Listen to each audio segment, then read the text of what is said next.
All right. Give a chance for people to join and pull up my phone and infrastructure. All right, let's see. Might only take me It's a lot easier for me to see the chat whenever. Oh, I didn't get any notifications this time. That's actually really strange. There we go. There we go. There we go. There we go. There we go. There we go. There we go. Okay, so this camera is not my favorite camera, huh? It's all right. It'll be good enough for now. Sound like the sound quality was all right. And we got a few people joining right now. So we'll get into it as time goes on.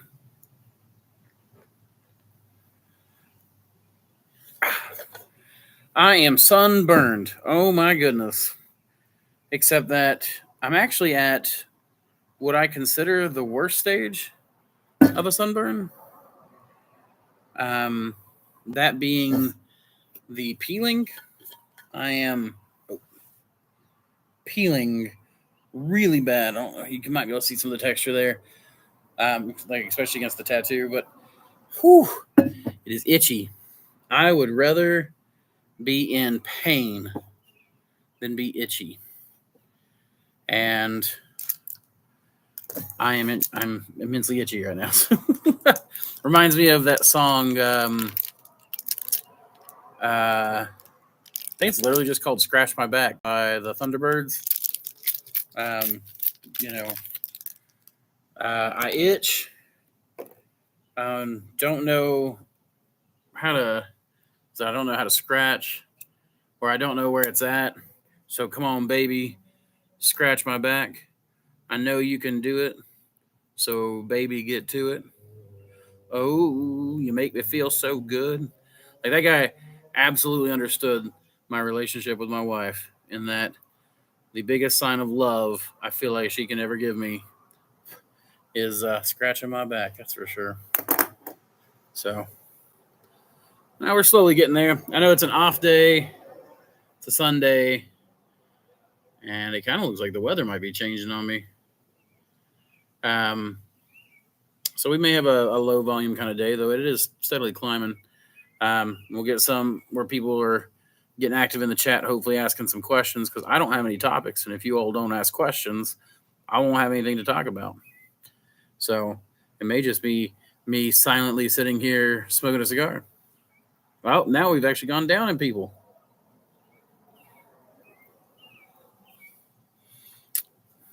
Oh, well.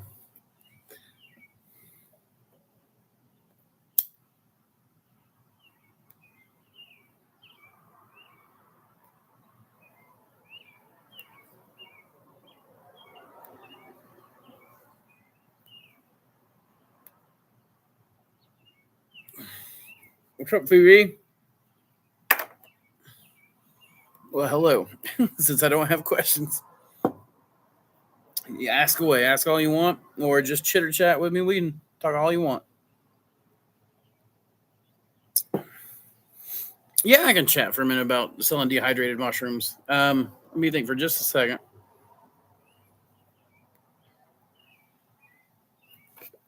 I'm not entirely sure which aspect you're wanting to know about, but I will say the dehydrating, finding a good way to dehydrate, I think is pretty important.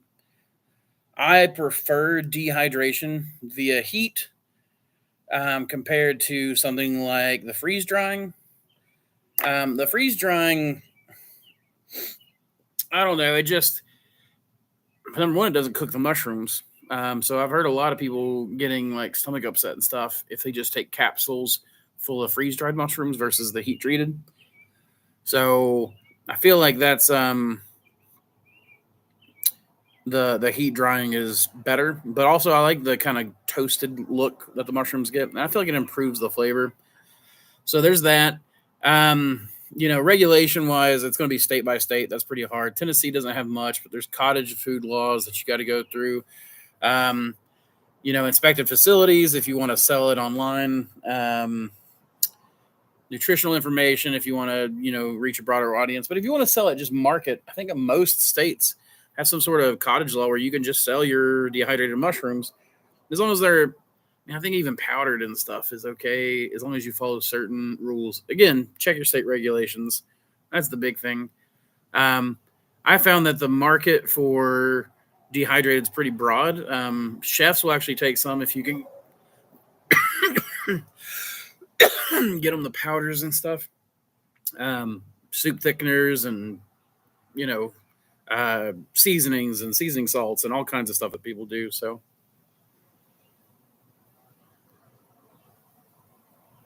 it's a good way. If you get big enough at it, you can sell to supplement companies. I sell to a dog and cat food company.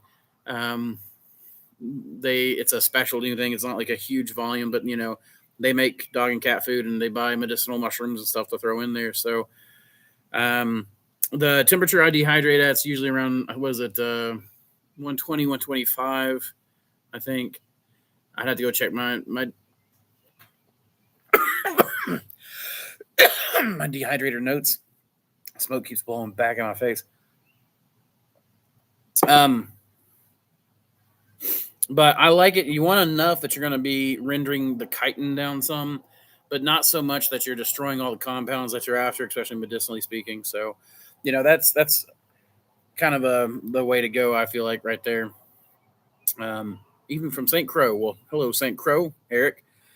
I have a cracked caps on my oysters. Do you know why? So cracked caps usually form from your mushrooms drying out. So what you have is, like in shiitake, they have a cracked cap form. It's called the donko shiitake, and it's actually highly desirable. So what it ends up being is, you have a wet period and a dry period, and a wet period and a dry period. So the mushroom grows and expands, and then it goes through a dry period, and the outer edge starts to dry, but the inside still is moist and wet and still growing. So it stretches out that dry flesh and cracks it. But then you get a wet period where it kind of becomes plastic again, and then it just slowly does this back and forth until those cracks grow ever deeper and wider. It actually oftentimes produces a much better fleshed mushroom than the non-donko variety. So a lot of times those cracked caps are actually a good thing. They're oftentimes what you want, though they're a little unsightly. And people who don't know better won't know that it's necessarily a better fleshed mushroom.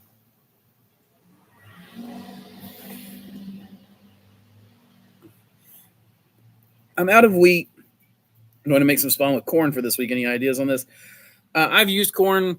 About the only corn I've seen people use really successfully is popcorn.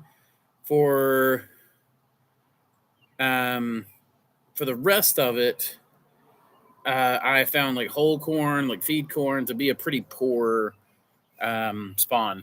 It is best when it's added as a small amount, like in a small supplement or addition to something else. Corn, unfortunately, it's just not been that good of a substrate for me. It doesn't take the abuse that oats and stuff do. Oats are the best in my opinion. Wheat's pretty okay. Rye is really good. There's the thunder. If we get a bad storm, I may walk in, but we'll just go in and do the podcast and or not podcast, the live stream. If it's not too bad of a storm, if it's just going to be rainy and stuff, we'll just sit out here and enjoy it, because it's actually cooling off about 10 degrees since I sat down, thankfully. And Tennessee is getting freaking hot right now, as I've heard the rest of the country is too. But yeah, as far as corn goes, corn's better for moonshine than it is mushrooms, from my understanding. You can use millet. If you're in a pinch, you can use sawdust as a. What's up, Cameron? You're ice striker now. The sawdust to me would work better as a spawn than corn. Maybe some interest. Okay, maybe what I would try, because I'm trialing out right now a few bags of half sawdust, half grain to do my grain spawn with. So that way you get lots of small inoculation points. Back when I used to use sawdust spawn, the speed with which a block would grow in was incredible. You just didn't get any of that extra nutrition. So if I'm using a mix of oats and sawdust, then all of a sudden it gets to be a lot better of a mix. So that's my idea right there. Oh my gosh, that wind feels so good. There's a storm brewing for sure. I don't know if you guys can see those trees, but it's definitely coming in. This might be a heck of a storm. All right. So, okay, I already answered the temp on dehydration, the corn. When does the pollen moisture go to substrate? I just checked the bag today. If I go in there and shake today, then it should be ready in about 5 days to go to substrate. From there, it'll be just whenever I get to my blocks. So right now, I have a lot of ready to fruit block customers. And I'm starting to do commercial mushrooms again. So Cameron, that's something different from the last time you were here. I am going back to fresh mushrooms to sell to chefs and stuff because I'm hiring people, and we're going to start that farm side back up. In fact, he starts a week from tomorrow, so I'm pretty excited to have Tristan. Tristan will be back. If you guys remember, anytime you've ever seen a Halloween video and I got killed, that was Tristan. So Tristan will be back. I'm really excited about all the work we're going to do, but the most exciting thing is I'm hoping to do videos with Tristan after work and stuff. But anyways, severe thunderstorm warning. Awesome. But that's whenever the pollen moisture will go to substrate. So I'll be doing, like I said, I'm planning on doing like weekly videos. So tomorrow is Monday. I'll be filming. I'll try to get that released as early as I can.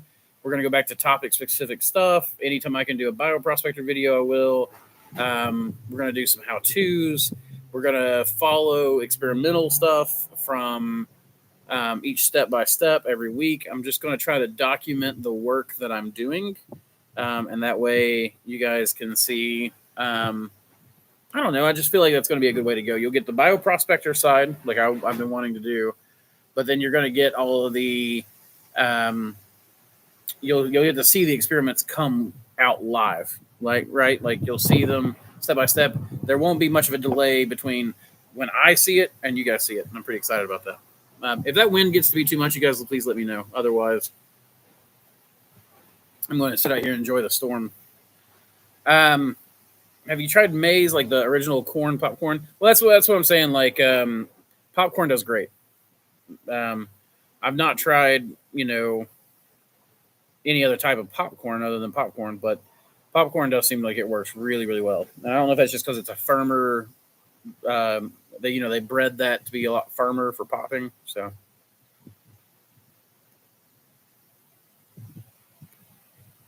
Thomas, as far as mixing it with a cement mixer, spawn and substrate, are you talking about putting the bag in the cement mixer and letting it tumble? Or are you talking about putting it all in there and then dumping it out? Because I'll tell you, there's been 100,000 people try the cement mixers and they get rid of them as fast as they can. So, it's one of those things that seems like a good idea on paper, and then people quickly realize that it's just too small. It's just too small. It is better to just do it all in bag. So, unless you mean it as a tumble mixer or something like that, then in that case, let me know that I was wrong.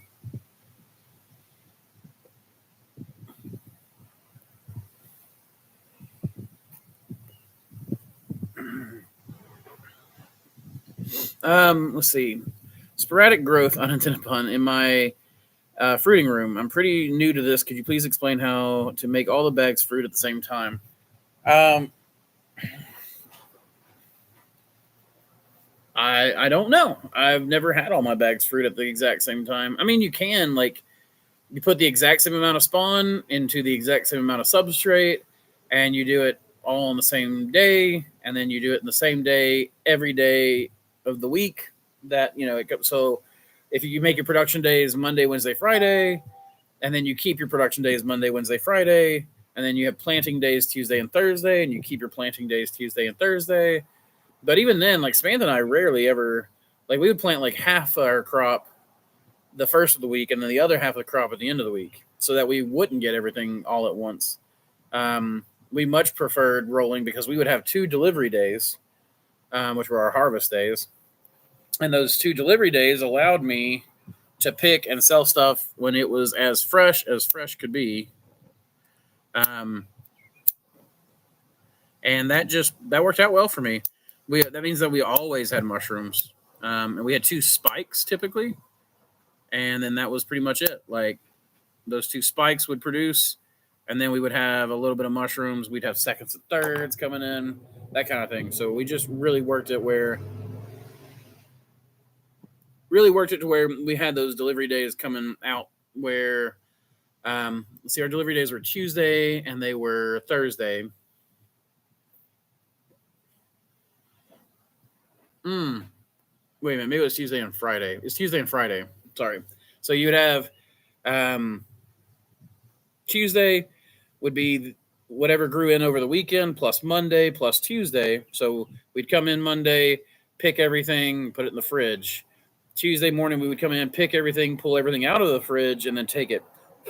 Then you would have Wednesday and Thursdays grow days where you would pick everything on Wednesday and Thursday, put it in the fridge.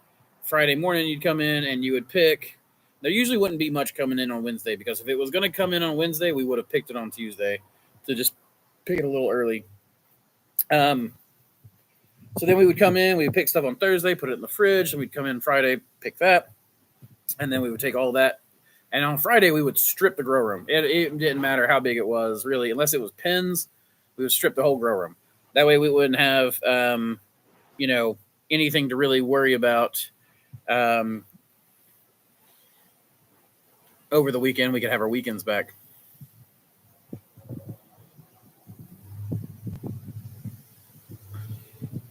That's how we did it on everything. Let it pin in the bag and top fruit. The smell is amazing. On the palm oyster? Okay. I'll see what I can do. Are you the one that sent me the palm oyster? Eric Aarons. Is that Moss and Stone? Or no. Yeah, Eric Aarons. Okay, I'm sorry, I didn't recognize your name at first. I'm really bad at names, especially when they're just chat here, What made you switch back to that zoning? Yeah, we got the zoning issue resolved. They did the light industrial didn't really it mattered for the animals. So like when we had quail and ducks and stuff, but as far as the mushrooms, like we just talked to the city inspector, codes inspector, and then everything else. Like it was fine. They weren't really worried about it. In fact, they want us to be in business here, so we're. That was actually the easiest part was getting past the regulation. I'm actually really surprised. I grew up really hating on the government, but from what I found, at least with local government, if you just show them that you're willing to work with them, they will oftentimes bend over backwards to help you. It's been amazing. So the biggest thing is I think they're just used to dealing with people who are automatically jerks to them, and then so they just assume you're going to be a jerk until you're proven that you're actually trying.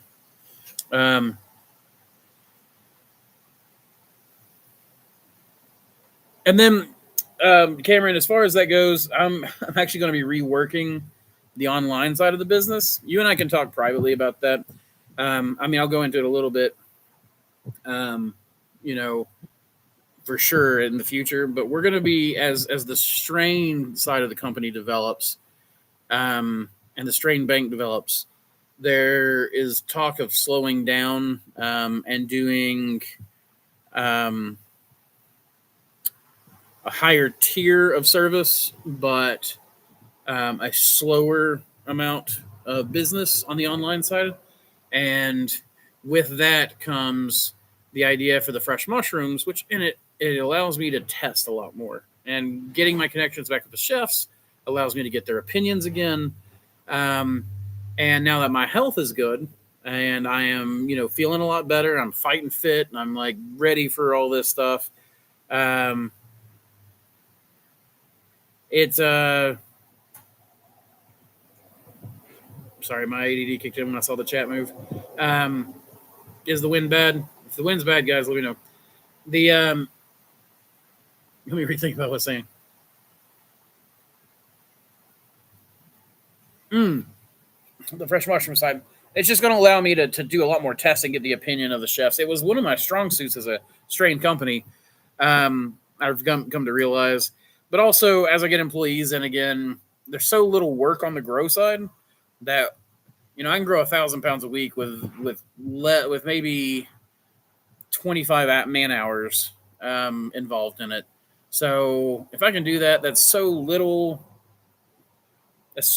work for employees to then grow 1,000 pounds um, of mushrooms to get opinions on and test things, but also to get that income. It's just mushrooms are the part where the value is. That's where all the value is for everything. And I've just missed it. I've missed the growing side of things. I've always liked the gourmet. Um, and so I just want to be back involved in that. Samantha and I, we started selling to restaurants here local and just in our town and not yet to Knoxville. And it's just so good going in there and talking to the chefs and like talking to people and meeting people and just having a good time. So um, I can hear that Charles is pulling up. Wish he had told me. I would have dealt this around where I could have gone hell diving with him. If you guys don't know Hell Divers 2, and heck, come play Hell Divers 2 with me. Anybody who's a gamer, come play Hell Divers 2 with me. It's a great game. All right, I'm losing the chat a little bit. I just did a big run of wheat berries. Yeah, wheat berries are great. They absolutely are great, and they work out quite well. Um, I've become a fan of blue Indian corn for grain spawn. I don't know where you get that in any sort of economic price tag. It'd certainly be cool and nice if I was growing it myself or, to do a little bit of specialty, but that seems like it would be expensive.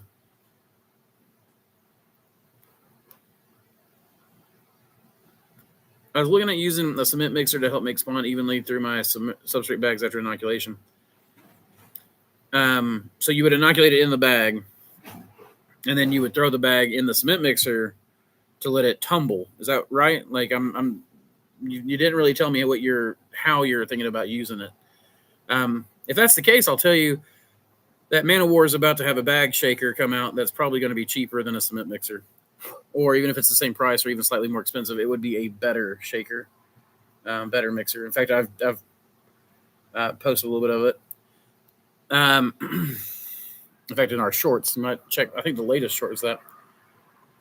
Absolutely, you're very welcome, David. Aloe vera, yeah, I got you. I'm trying to keep the skin, moist, but there's only so much you can do. I use a mortar mixer, top load, 150-pound load per mix, 20-minute turn. Eimer mortar mixer, 360. Okay, I don't know. Like, are you mixing everything? Are your substrate up before you bag it, or are you? I don't see a way that you'd be able to do that cleanly with post sterilization. Mycelium man palm moisture. Yeah, I gotcha. Yeah, you're in my notes. It's just my brain. Like honestly, I'm basically part cyborg now. If it's not on my computer, my phone, or my notes, then it doesn't partially exist in my brain. It's like not being able to access a drive on your computer.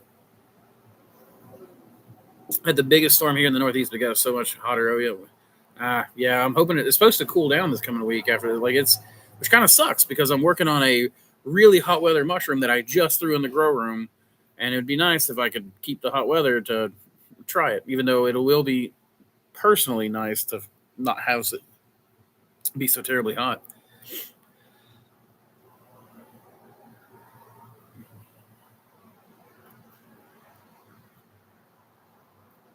Travis, it could be too warm. I mean, I like my comb tooth. If I find fruits best around 65, 70 degrees Fahrenheit. There are hericiums that will fruit at much warmer temperatures. Dyson Sphere is the hottest, most heat tolerant of all the hericiums I've trialed so far. I do have a couple of strains of North Carolina that Brian B gave me. And those I have not trialed in the heat. I should go ahead and just trial them though and see what happens. Now, what do you think about selling extracts? Well, I think a lot of people are doing it, and I think it must be profitable. Um, Beyond that, like as far like I don't know about the legality of any of it. I don't know about your tinctures or like how many extractions you're doing. Actually, I just read a very interesting paper that was talking about how alcohol extractions can be very harmful to um, the percentage of the molecule you're after. So, like when you make it, if you do an alcohol, most things in mushrooms that we want are water soluble. So, if you do an alcohol extraction, that you're actually losing a bunch of stuff as the alcohol evaporates. Um, I really don't know much about it. That was just something I read online. I have no idea as to the veracity of that argument, but I will say that it's not extracts are something that I take. I have them around. I use them. Some of them I can tell a difference. Some of them I can't. But it's not been anything that's been like super interesting to me. I thought about doing it for a little bit, but it's just not the I don't know, just not really the kind of business I want to be in. I like the gourmet side the most.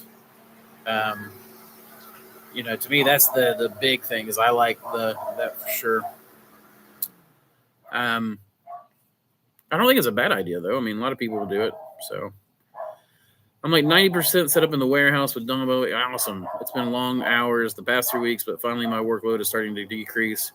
Heck yeah, man! Congratulations. It's a good place to be, um, especially once you get it out of your bedroom in your house. Um,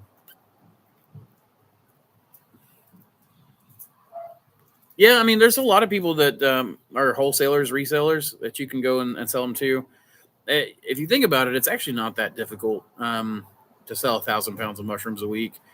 You set up, contracts, just word of mouth contracts that somebody will take 20 pounds a week, 30 pounds here, 30 pounds there, 10 pounds, whatever, and then uh, you just keep building that clientele until you've reached a certain threshold. I wouldn't ever build the recurring accounts up to 100% of my um, production because you want to be able to make sure that you've got some flex space to work with. If you have a decrease in production or whatnot, you want to be able to handle that with the excess that you're producing, and then you'll have a text list or something that will be, "Hey chef, I've got 300 pounds of oysters available, or 200 pounds of oysters available. Would you like any?" Or "Hey, I've got some oysters available." You just have your text list, your overflow list, and then you work from that. So that's really about the big thing. I mean, you can go to wholesalers, but then at that point, you're talking. Last time I talked to a wholesaler, they were willing to pay me $4 a pound for oysters, and that was up 50 cents because I told them I wasn't going to do 350 a pound like they normally do.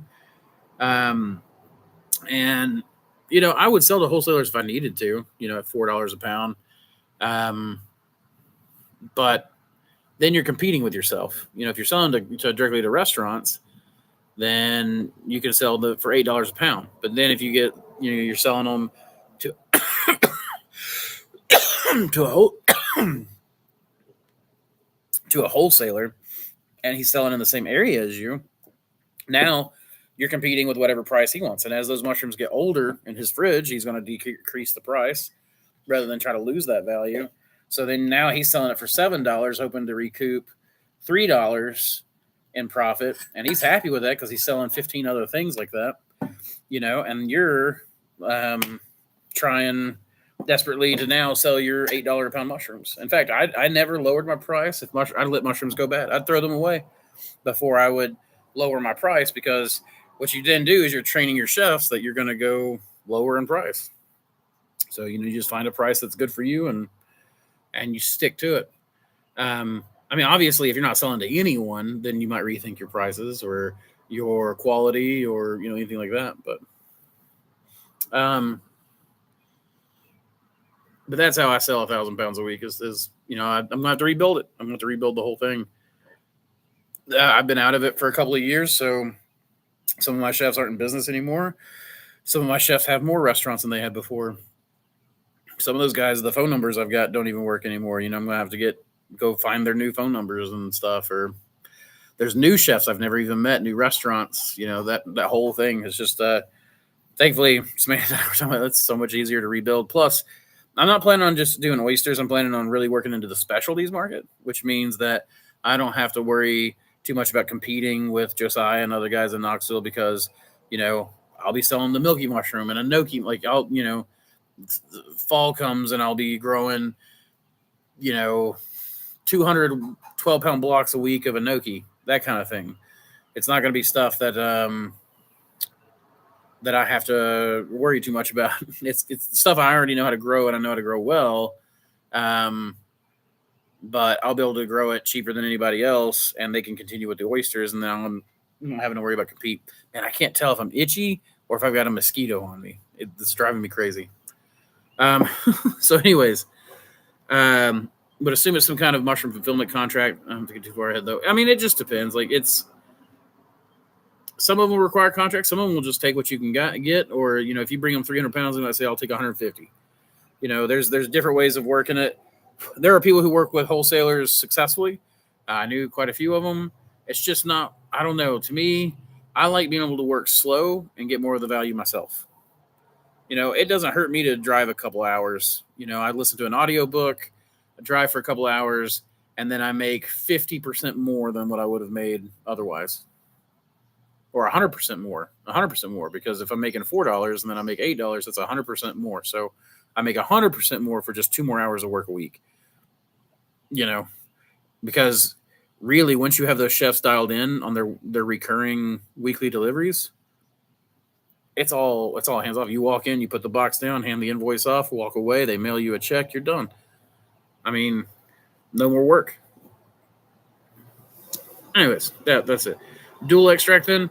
Yeah, I mean, as far as dual extracts go, I don't really know much about it. I mean, I know how to do it. I know how to make tinctures. Alcohol extraction, water extraction is pretty easy. I do make tinctures. I went to herbalism school decades ago at this point. It's probably been decades ago. I'm 38. I probably went when I was 19, so almost 2 decades ago. But, I still do some herbalism, work with some common plants that Samantha and I have found to be helpful.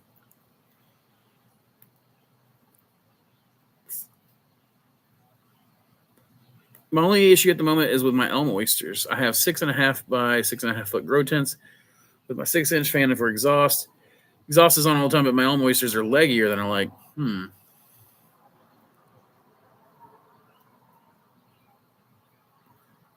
Weirdly, though, my lion's mane looks better than ever. I'm guessing I may just need to switch oyster strains. I can't really increase my CFM due to our power bill going up, having the AC work harder. Yeah, I mean, switch to a beefier strain, LMZ. LMZ's always been a very leggy strain anyways. It's always kind of stemmy.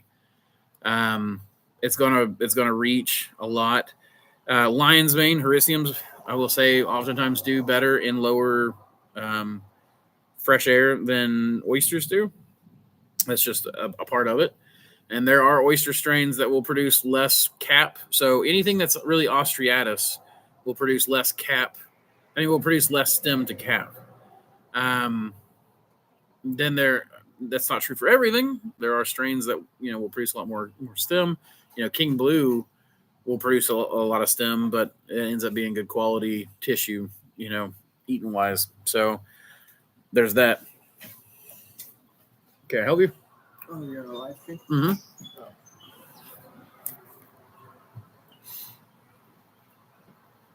Mm-hmm. So, anyways, that's the big thing. Hericiums are gonna handle that better. So you can't really judge based off your Hericiums. You could get a CO2 meter if you wanted to and really check that out. But in a tent that small with a fan running, there shouldn't be much time for CO2 to really build up all that much. So I think you're just having some leggy. I mean, legginess doesn't just come from CO2; it can come from heat stress. So there's that as well. Something to consider.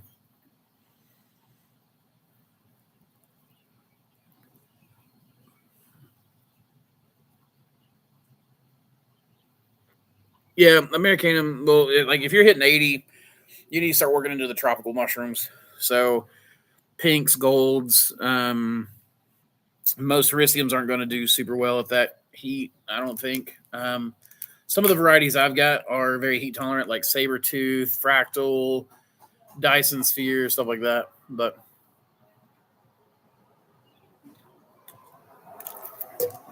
that just depends. So I've been growing seasonally on a lot of things: pinks, golden, columbinas, shiitake pioppino. Still growing in the greenhouse and outdoor beds, but everything else is probably done till fall. Yeah, I'm about to trial my Fat Man in the hot climate and see if it works better, because I've tried growing in the cool several times and it just never seems to do. It's always slow and it's always a little weak on the production side, on the yield. Let's see. I'm working on a small 24 by 24 building, be able to grow inside all year, but I don't know if it will finish this year or not. Um, yeah, once you get indoors and control a little bit more climate, what's up, Charles? It ends up being a lot easier to pump mushrooms out. But I mean, even growing seasonally, if you grow for a year or two seasonally, you'll find that eventually you'll get to where you know how to switch over. In fact, Samantha and I just went through and did our fall and winter schedules. Yeah, you go ahead. Um, Go ahead and do. We're setting up for our enoki production right now. So we've got in about 7 weeks. We'll be doing the enoki spawn, and then about a month after that, we'll be doing. I'm sorry, after 3 weeks after that, we'll be doing the enoki blocks, and then about a month after that, we'll be doing enoki in the grow room. So that's our plan right now. Um, right now, I've got some of the tropicals and heat tolerant oysters that I'm working on.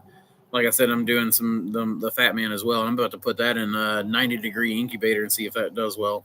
So, do I like to drink paint like you, Fang? I don't think that I do. I'm not big on drinking paint. Hey, German Lara. Oh my gosh, Lara Nyaga. Lara Nyaga? Lara Nyaga? We'll see. I'm terrible at. I will say I want to go to Argentina. I desperately want to go to Chile and Argentina. I've always wanted to go there. I've had a friend who's gone there. Hey, thanks. Thankfully, at least the foreign language I am the closest to being able to speak is Spanish. So, though I'm not there. But yeah, that's where I've always wanted to go. I've heard it's very beautiful down there. So, but your name is Andrew, and you are smoking a cigar. Huh? My name is Andrew, and I am smoking a cigar. Why is that funny? Is there another Andrew that smokes cigars? I want make a lot of mushroom in my farm. Yeah, absolutely. Well, I mean, South America just blows my mind at how much mushroom culture there is, how much openness there is to it, availability to it. Like Spain and I've talked about it. I'm thinking about like, you know, making some real good contacts down in Chile and Argentina, starting like mushroom farm alliances and a summer home down there, winter home down there. That's kind of the dream, right?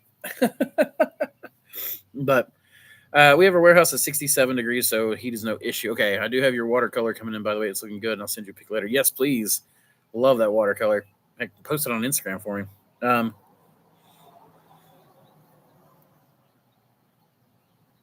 My crappy theory is that I might not be mixing my air well enough in the grow tent. I know. So if you pool your, if you're doing negative pressure, which I suggest inside your warehouse, if you're doing a tent in a warehouse, then you should be pulling the air from the top of your tent.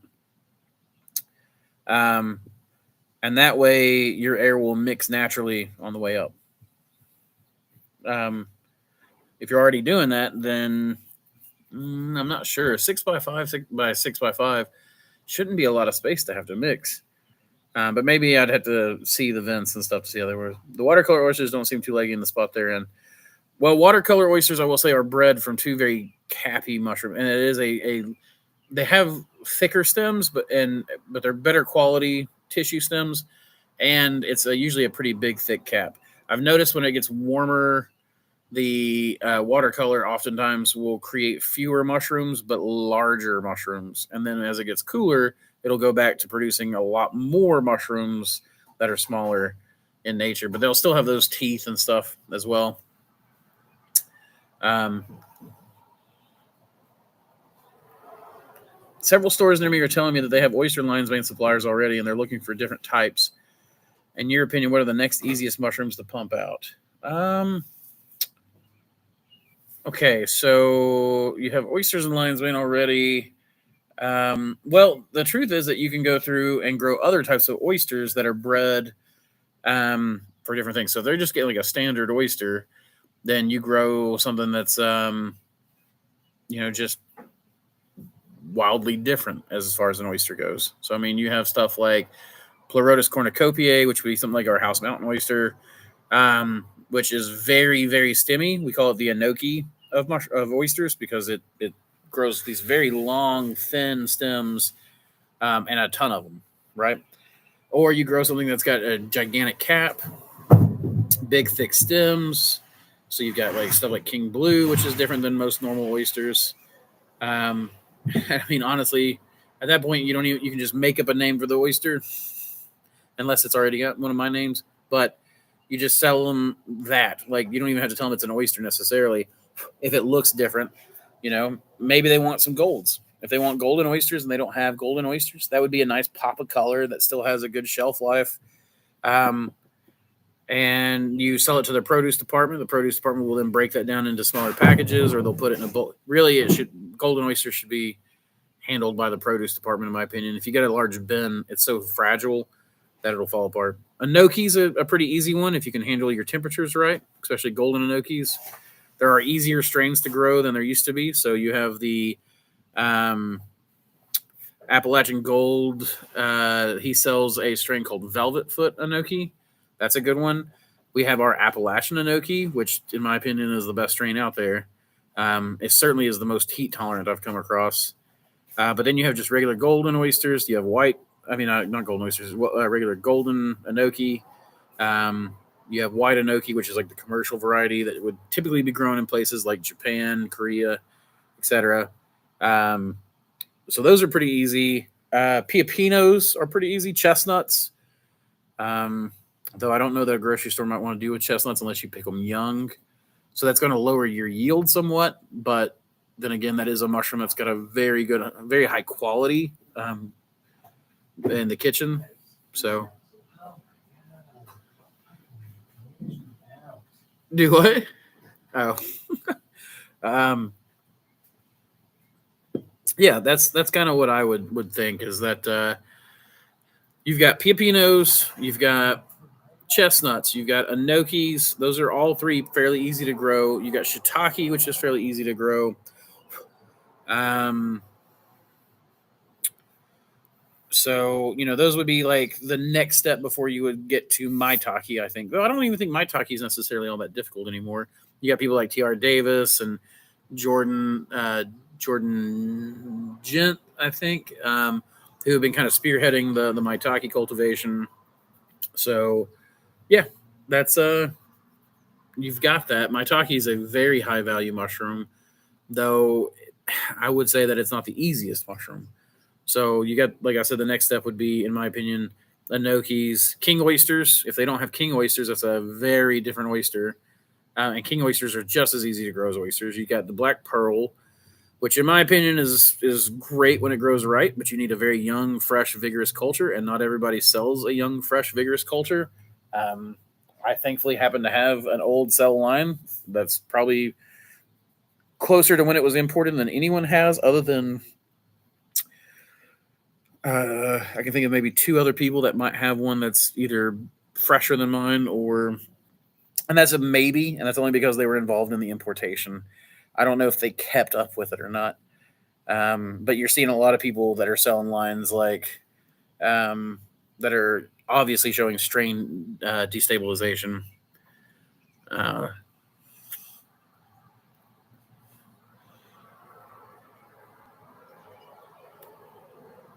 Yeah, those would be the ones I would look at. Where should I be pulling air in from the bottom? I assume. I mean, yeah, you want the air. So basically, if you're pulling, if you're pulling air out from the top here, then you should open up the vent down here at the bottom. And honestly, if you've got your humidifier going through there at the bottom, that's usually, I think that's pretty good, unless your humidifier is producing big drops. But if it's like the fog, the House of Hydro fog, that'll drift all the way up and you'll be able to see it drift in waves. So to me, that's probably the best way to go, I would think. Again, you and I can look at it, man. I mean, you took the mentorship, so since you took the mentorship, just let me know when you need some time. I'll set aside some time. We'll do a Discord video chat, and you can show me what you've got going on there. What advice do you have for someone who wants to get started on a personal scale and build up from there? Well, I mean, right there is probably the best advice: is start on a personal scale, right? Start small, and work your way up. So, if you haven't ever grown mushrooms, buy a kit and grow the kit out. If you don't have a lab, then maybe you buy some ready to fruit blocks from someone or a series of kits. You can start by doing straw bags and buying spawn in. That's a way that people go a lot of times. You can use the money from those grows to then fund getting a HEPA filter and a pressure cooker and building a pasteurizer, that kind of thing. So that's really the thing that, if you're going to start off small and personal and work your way up like that, that's the best way to go. Let's see. I think when I first started, I'm not saying that this is the best way. So I bought a kit, I grew the mushrooms off of it, ate them, sold them, whatever. Then we took that kit and broke it up and put it in pasteurized straw that I think I was just having fish tanks, and then I grew mushrooms off that.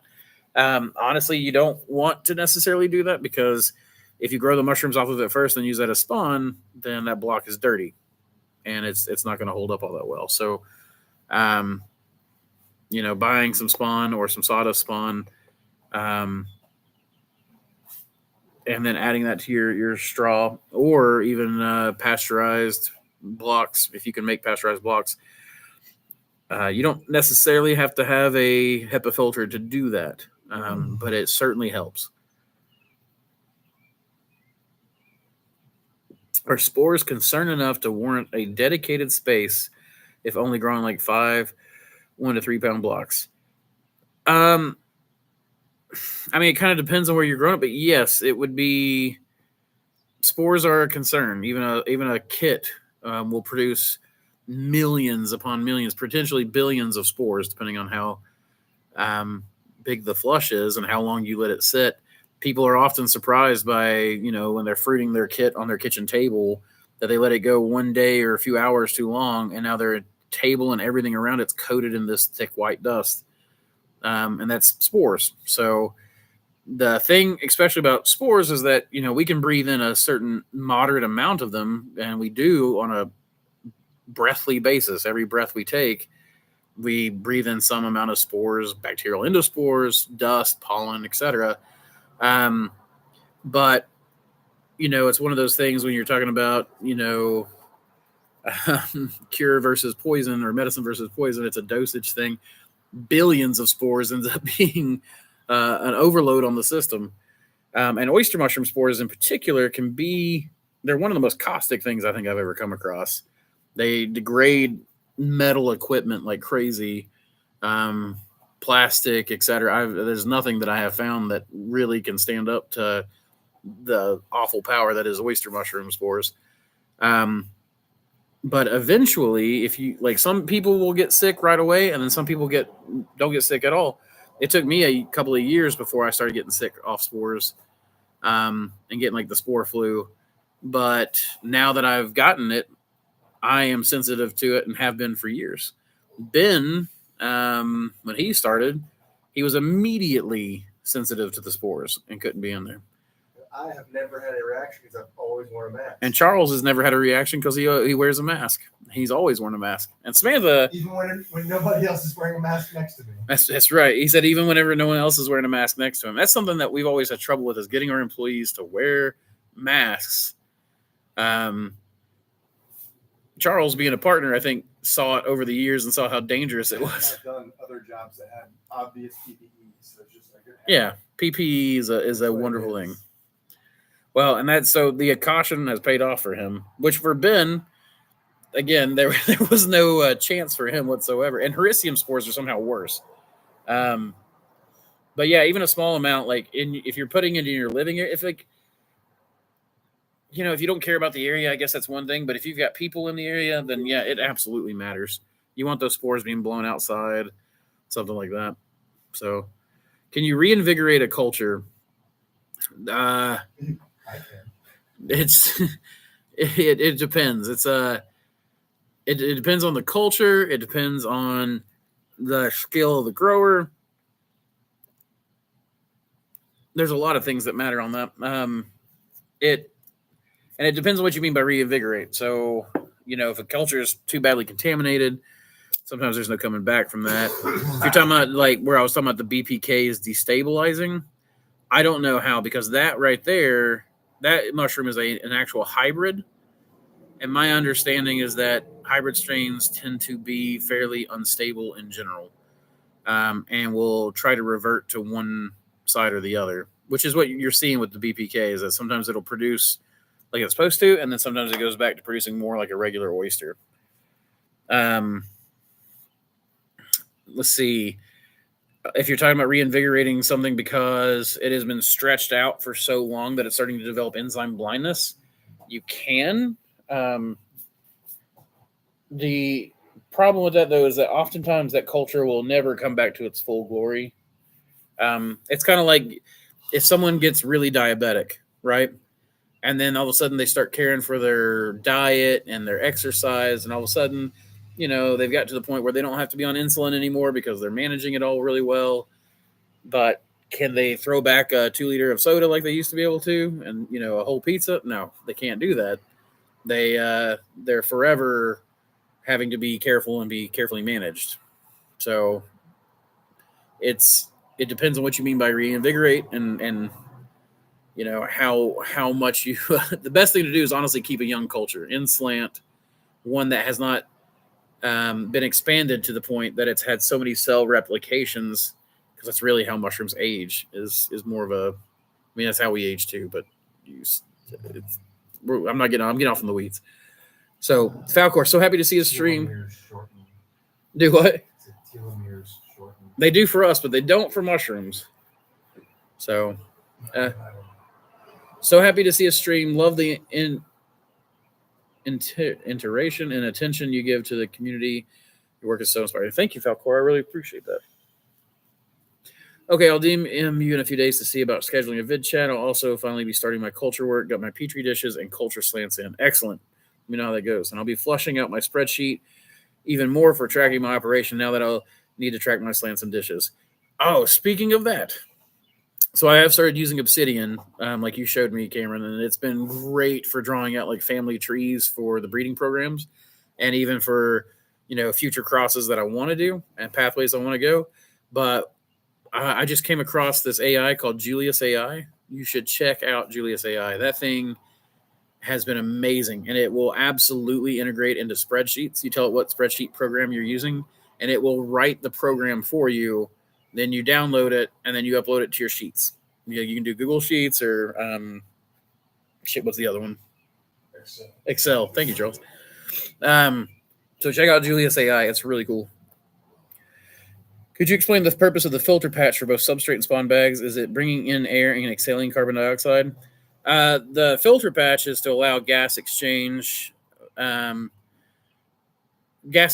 without allowing contamination, right? So they don't really do a good job of saying whether that gas exchange is for fresh air in or gassing off. But I will say that most of those bags, if you fill them after they've grown for a couple of days, they start to get pretty pressurized from the inside, which tells me that those bags are positive pressure. As the mushrooms break down their materials, they're off-gassing. As they're off-gassing, they're filling that bag, and that bag has pressure built up, which tells me there's probably not a lot of air going back in. So, no, I don't think it's a fresh air thing. I think it is maybe a reduction in carbon dioxide, a release of gases, or because a certain amount of CO2 will become poisonous for mushrooms, just like it does for us. But mushrooms do not need oxygen in the same ways that we do, in that they can get oxygen from the substrates they're eating, which is crazy cool. And it means they grow slower than they will if they can have oxygen in its gaseous form. But they will absolutely. That's why a slant will be completely airtight, and yet a slant will continue to grow until it is fully grown in. It just slows down. So, yeah, Atlas, I'm sorry to be the bearer of bad news. But yeah, for your health, you want to absolutely make sure you're not breathing in spores. So I am happy to inform you of a healthier way, but I am sorry that it's going to change things up for you. I know everyone comes across that, even including myself in the beginning. So, any new insights in reducing metabolites? I'm still having trouble with this. Vance, it's entirely a strain and food thing. Um, I haven't seen metabolites be very harmful, just mostly unsightly and sometimes gross. If they, you cut a bag and you're throwing it up on the top shelf and it falls in your mouth or something, that's pretty gross. I've definitely had that. Um, but beyond that, metabolites they're just that's the digestive enzymes of the mushroom. So that's right. That's exactly right. Um, so no, I've got no idea on how to reduce metabolites. It's not something I've actually ever researched. It's not something I see much as a problem. In fact, some of these reishi bags that are sitting here, you can see pretty juicy. Those are black reishi, and these things get super juicy. But the reishi mushrooms are still growing. You can see that big white edge. They're growing in really nice. In fact, I was about to harvest them, and I saw the blacks were still growing in really well. So, about to have a bunch of black and red reishi. Oh, and some golden reishi. So, can you use just a regular mini fridge to store slants? Yes, you can. Absolutely. You can. The bigger the fridge, the more stable the temperature is going to be. But right now, I've got mine stored in just the drawers of a fridge in the um, break room. So, Tell them where your treasure is. right, yeah, right. Sorry, my treasure is buried somewhere. Not. It's not adjacent to the decoy gold. That's right. That was all decoy gold. um, PPE is life for sure. PPE is at least extended life.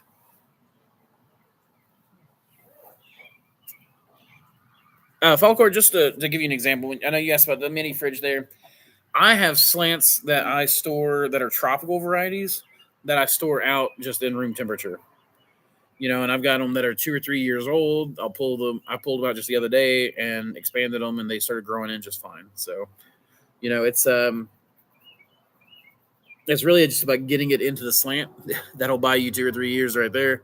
But putting it in the fridge will slow down the growth and um, leave more food for things that can survive that cold. Oh yeah, absolutely, Cameron. Julius AI. It does so much more than that too, though. Like, you just tell it what you want, it'll build it for you. It'll. Yeah, I don't know, man. It's just crazy. It is a biology based. It's basically a bioinformatics AI.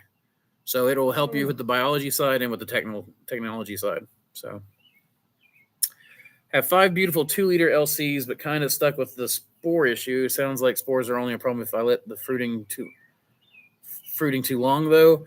I.e., the ideal harvest conditions is sometimes before spores fall. Yeah, but you're never going to get there with oysters. You're never going to be there in time. So, what? Who? Okay. Okay.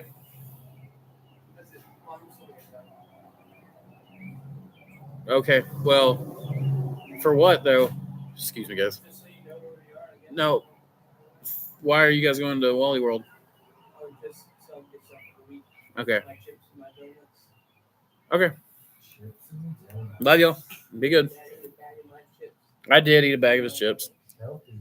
Put your symbol on the from now on.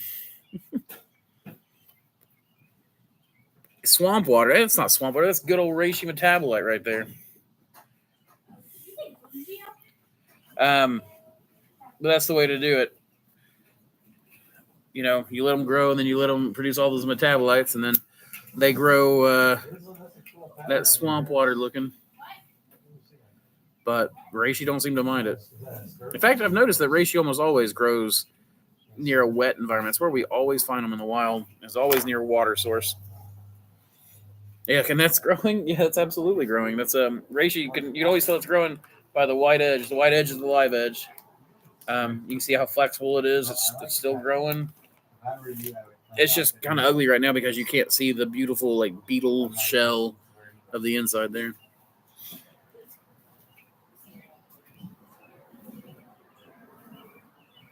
Cellular division is definitely a cause of senescence. Not for mushrooms, it's not. Not really. It is more enzyme blindness. So, like, you get these cellular divisions, and then if they're fed sugar their entire life, over time, it's like they forget how to produce the enzymes to produce their own food out of the less, sugary food sources. So they forget how to produce their own sugars out of the starches and stuff. What, Brody? Oh yeah, there's mushrooms growing all over the gardens. Hey, here real quick. Did y'all empty the litter box?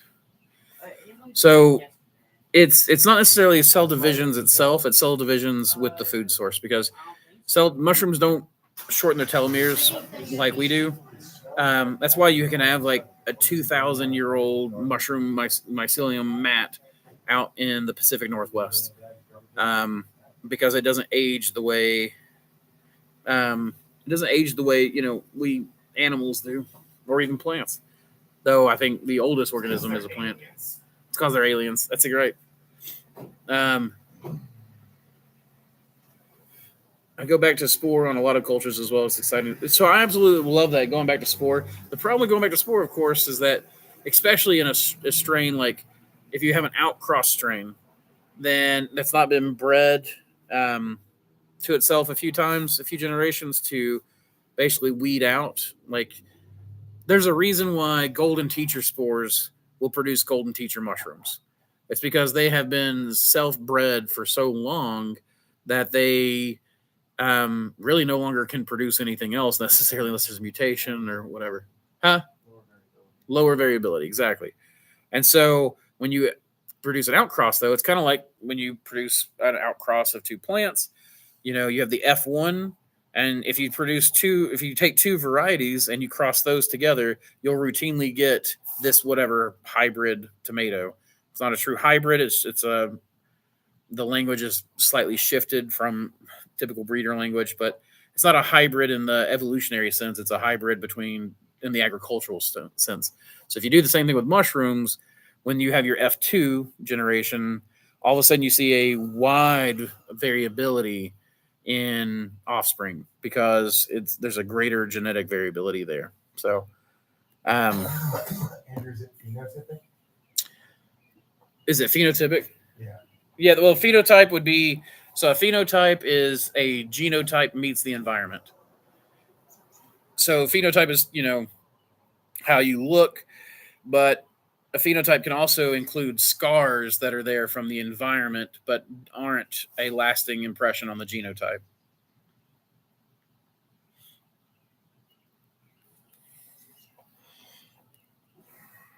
But I see what you're saying. So, like, you would have like a purple Cherokee phenotype. That's what I was curious because you're talking about being a not true hybrid. I'm asking if it's like a phenotypic hybrid. Yeah, they typically call them, and in breeder speak, it's just called a variation. So you would just have a like tomato is Solanum. I can't remember. You'd have the scientific name variant purple Cherokee. You could take that even further by people who care for a strain. So, like, let's say if I grew purple Cherokees for 7 years and I saved the seeds from those, then you would have, scientific name for the tomato, variant purple Cherokee, variant Jefferson City G7. or Andrew Reed G7, whatever you named that variation, whether it's for the caretaker or the place it was grown. And that would be that seed stock, right? That's how you would as a breeder focus that down. So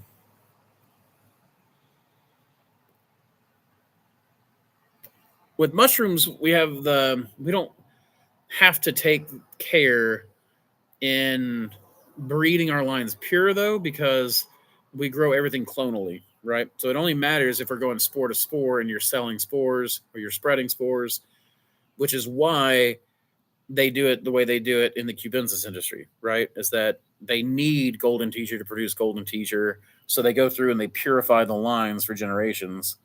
Whereas in the gourmet stuff, we don't have to worry about that because you can sell living tissue that's clones. Um, hey Mossy, what do you recommend for growing in 70? I that used to really irritate me, being called Mossy, by the way. And then I've learned to love it. I kind of like that it's my nickname now. And that most people know me as Mossy over Andrew. Hey, Mossy, what do you recommend for growing in 73-degree Fahrenheit temps besides pinks, golden, lion's mane, Italian? Most of my Austriata strains will grow at 73 very comfortably. Mother of Pearl, Watercolor, BS26, King Blue, any of those. Most of my oyster varieties will grow in 73 degrees Fahrenheit easy. Yeah, 73 is quite comfortable. I mean, like, for instance, a lot of what I have found though is that a lot of my strains tended to have cold parentage, like cold temperature parentage, but then ends up being a wider variability in temperatures than their parent strains did. So, and I'm not entirely sure why that happened the way it did, but like I've grown Mother of Pearl at 96 degrees Fahrenheit. It does not grow its best at 96 degrees Fahrenheit. It's definitely heat stressed, but it will produce mushrooms at 96, which is rare for a blue oyster. So, I mean, most things on my website will grow cold for me. Like cold temp would be 65 and below, you know. But even then, pink oysters, which are supposed to be tropicals, I've grown those down into the 50s.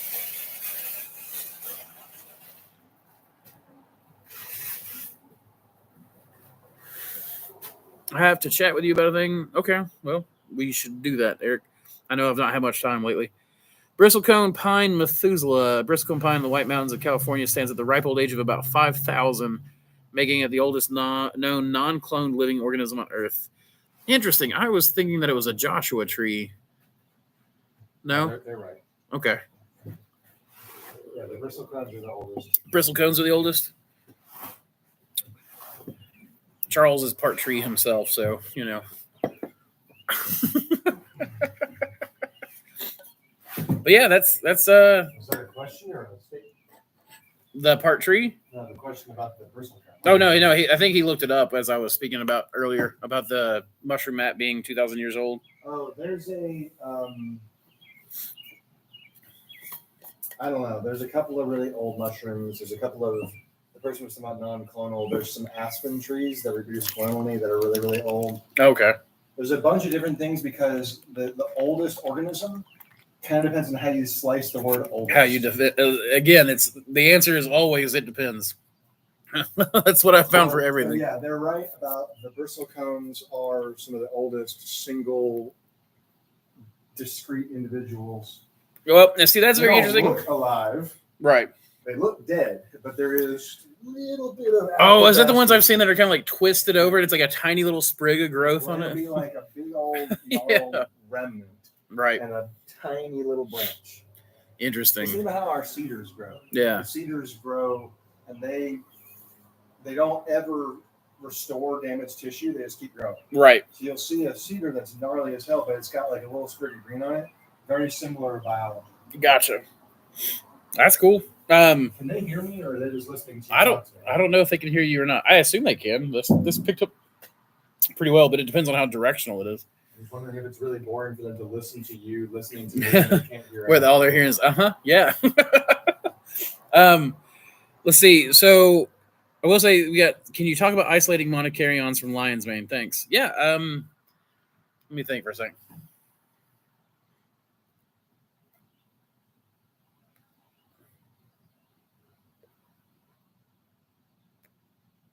We hear you, player. Okay, so As far as monocaryons go, there's a couple of different ways to go. And a generic user said, "We hear you, player." So I think he called you player. Yeah, yeah. Uh, monocaryons can you can go two different ways. Um, you have, of course, where you take spores and you can isolate down to a single spore. That usually is a pretty involved process where you just do serial dilution, where I'll take a spore swab, dip it in, some sterile water. I then take that water and I expand it 10 times, 100 times, and 1,000 times. Um, and then you pour that water on a plate, just very little bit. You do a little squirt of water on each plate. You take what's called a cell spreader. You can do it with a scalpel. You can do it with your hand, where you just sit there and simply rotate the dish. That's a little less uniform. And then what you do is you wash that dish, and then every time you see any amount of growth whatsoever on these dishes, you remove that growth and plate it out. What you are hoping for is that you have now plated out a single spore isolate, and then you continually grab these, and then eventually, as they grow out, you'll clone pieces out, put them in a dish together. If they fuse, then they have been two single spore isolates that have now fused and mated. And then you can clone right there in the center and take that piece of tissue, and now you have a new strain. But you can keep your monocaryons and keep stacking those up. There is another process called de-dicaryotization. So a dikaryote is whenever those two monos come together, that's a dikaryote. If you have a de-dicaryotization process, it means you're taking a dikaryote and you're reverting it back to the monos that made it up. The monokaryotes that I've seen, there's a couple of different processes, and you might just look it up. De-dicaryotization, imperial. Crap, what is it? It's Imperial Genetics, Imperial Mushrooms, Imperial Fungi. I can't remember the company name. I think they moved out to like Singapore or something.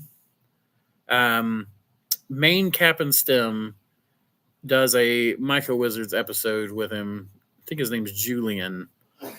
But if you look up Main Cap and Stem, de-dicaryotization, they not only have a PDF for it, but they also have an episode where they're talking about doing it, and they're very interested in it. I've not played around with this. I don't play around with monos very often.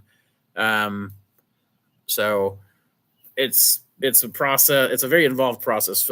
Gary from Fresh from the Farm Fungi has a series of videos that, as a person with ADD, I have a really hard time watching, but are very informational. They are so super informational. Hey, Ed Grand's on here. I'll get to his comment in a second, but that's really the big thing. I mean, there's a lot of stuff out there about breeding with monocaryons. Sydney Obersingleton, if you're just getting into it and you have like no idea and you want to see like a visual, if you go to Facebook, go to Mushroom Growing, look up Sydney Obersingleton mushroom breeding, I think might pull it up. You might say monocaryon, but he's got some great illustrations that he did it. So it's a great way to look. And then there's a bunch of other people out there producing stuff. I mean, heck, I think Ed Grand, the guy, like I just said, was on here, is does some videos on it himself or some live streams. I know he does answer questions on stuff. So speaking of someone else that's moved to Asia, Google everything. A lot of people mix up oldest and largest and colony. Yeah, it's very. People don't realize, like, when it comes to oldest, let's say, for example, the mushroom mat, like that's 2,000 years old out in the Pacific Northwest. You have something in mushroom speak called was it Genet and Raymond's, and basically one is you have a large collection of, like, let's say all these bags I've got next to me, right? Each one of these, they're a clone of each other. If you put them back together, they'd be one organism again, but right now they're separate organisms, which I believe is called the Raymond. But with this whole shelf would be like a Raymond of this series, but then each individual would be a Genet, and I may have that backwards. You can call me Mossy, man. Thank you, Ed. I really appreciate that. That's I'm surprised, given your skill and knowledge, that you've learned a lot from me, but I really do appreciate that. I am for sure. But anyways, that's so whether it's Janet or Raymond, I can't remember whether I flipped that around or not. But that's kind of the point, right? Like as this colony that's out in the Pacific Northwest has continued to grow, certain pieces have been isolated and then they grow back together, and then it's this kind of shifting web. Mycelium is not as stable as people oftentimes might think. It's more of a shifting mosaic of genetically identical colonies that occasionally come back together and then leave one another and individualize and come back. Yeah, it's really interesting. Um, it's a unique piece of their biology. That's super cool, and I wish sometimes what we could do, right? Like if I could just send my hand off. No, we can hear part of what he says. Gotcha. Hey, Andrew, have you ever had any issues growing inducing pins on Hericium chestnuts, PA-CNS, and oysters in the same growing environment? Apparently, lion's mane species are oxygen hogs. So Hayden, what I've come across honestly is that oftentimes lion's mane doesn't need anywhere near the amount of fresh air that oysters do. It's one of the reasons why, like I suggest a lot of people in hot environments grow Hericium, because you can slow the airflow down, which helps with your cooling, right? Your cooling becomes more effective because your air is moving slower.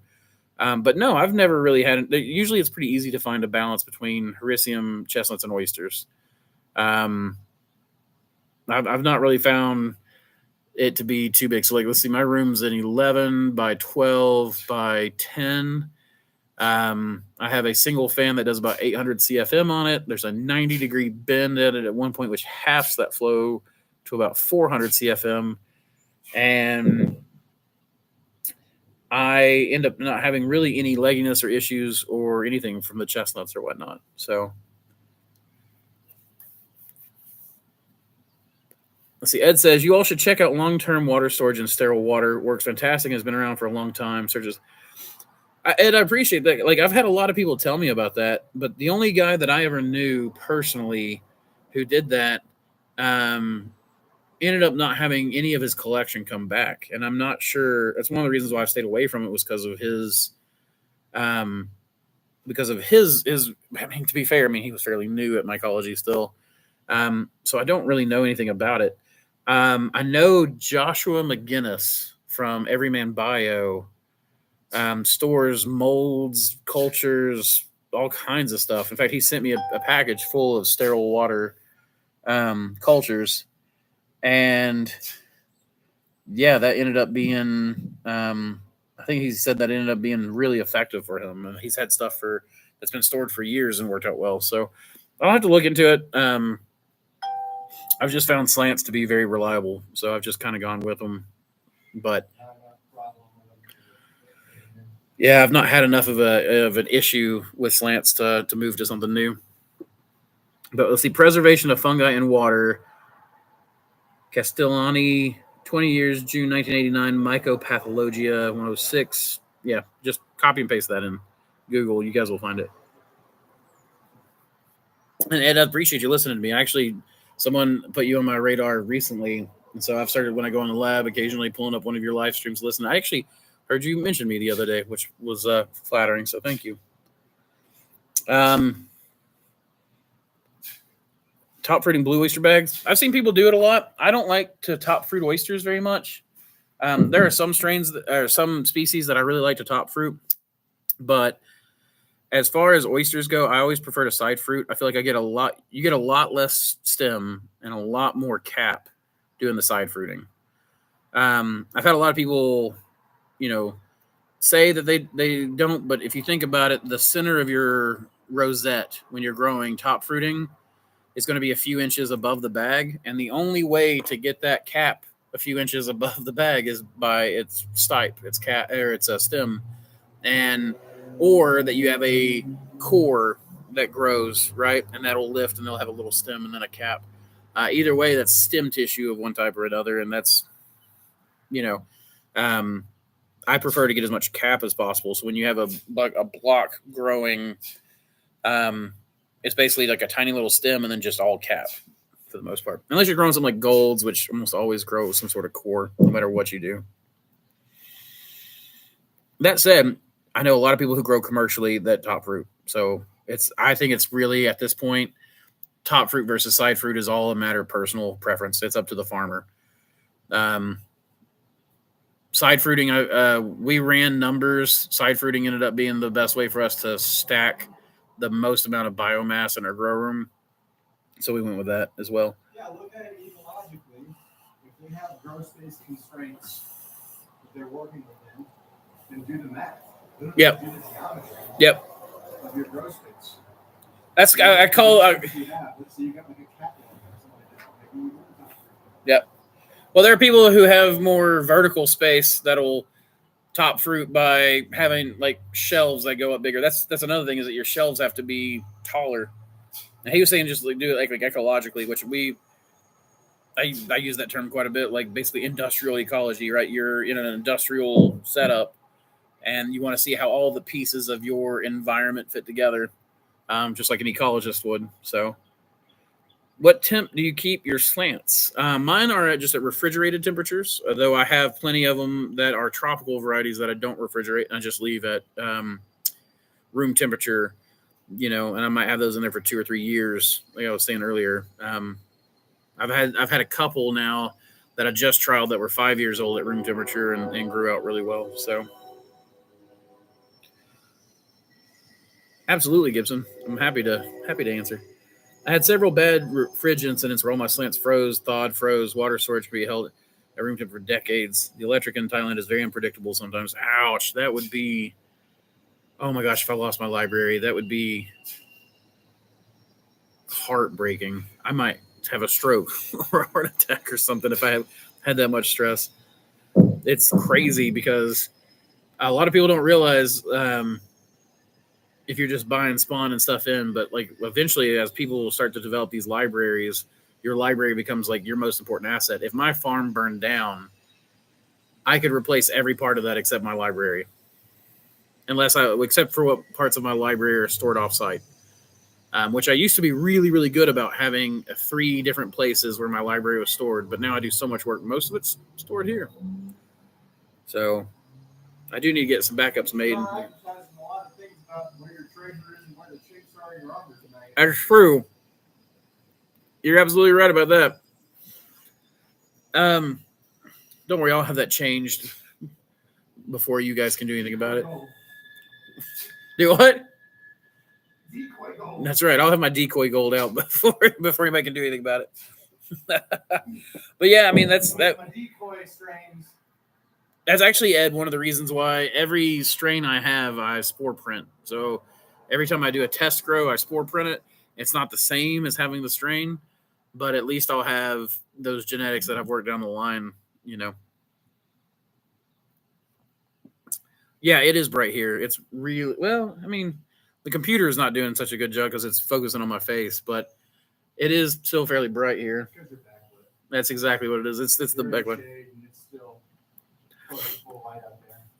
I often listen to you while doing FFU and substrate work. I always pick up some good tidbits and new ideas. Makes me miss East Tennessee, though. Oh, you've been to East Tennessee, Ed? It is great. Are you from East Tennessee? That would be hilarious if you are. You went to UT, didn't you? I think I do remember that. I think you went to UT. I actually want to go there. Do you know Dr. Matheny? I've talked to him a few times recently, but East Tennessee is like the best place to live, in my opinion. I only do top fruiting for my golden oysters out of 6 different oyster strains. I find that they always want to pin out of the top regardless of how much air I push out of the top. They often do. Golds are one of those that, for me, that's really hard to get into the grow room before they start pinning in the bag. Kind of like Hericiums that way, especially like some of the faster lines, man. You gotta contaminate them on purpose. Right. Contaminate to suppress the front end and stimulate the back end. Just need to contaminate them to suppress the front end and stimulate the back end. That way, get a little bit of a delay. Are you still using the 6-inch single cut with upturned corners? I noticed different cuts afterwards on your videos. Depends on what we're growing. But for oysters or anything we side fruit, we do the U. It's just cut down, cut over, cut up. Um, and it's really we do the shaka. That's about what the width that we do on that. For hericiums, we do a single, like just straight single cut.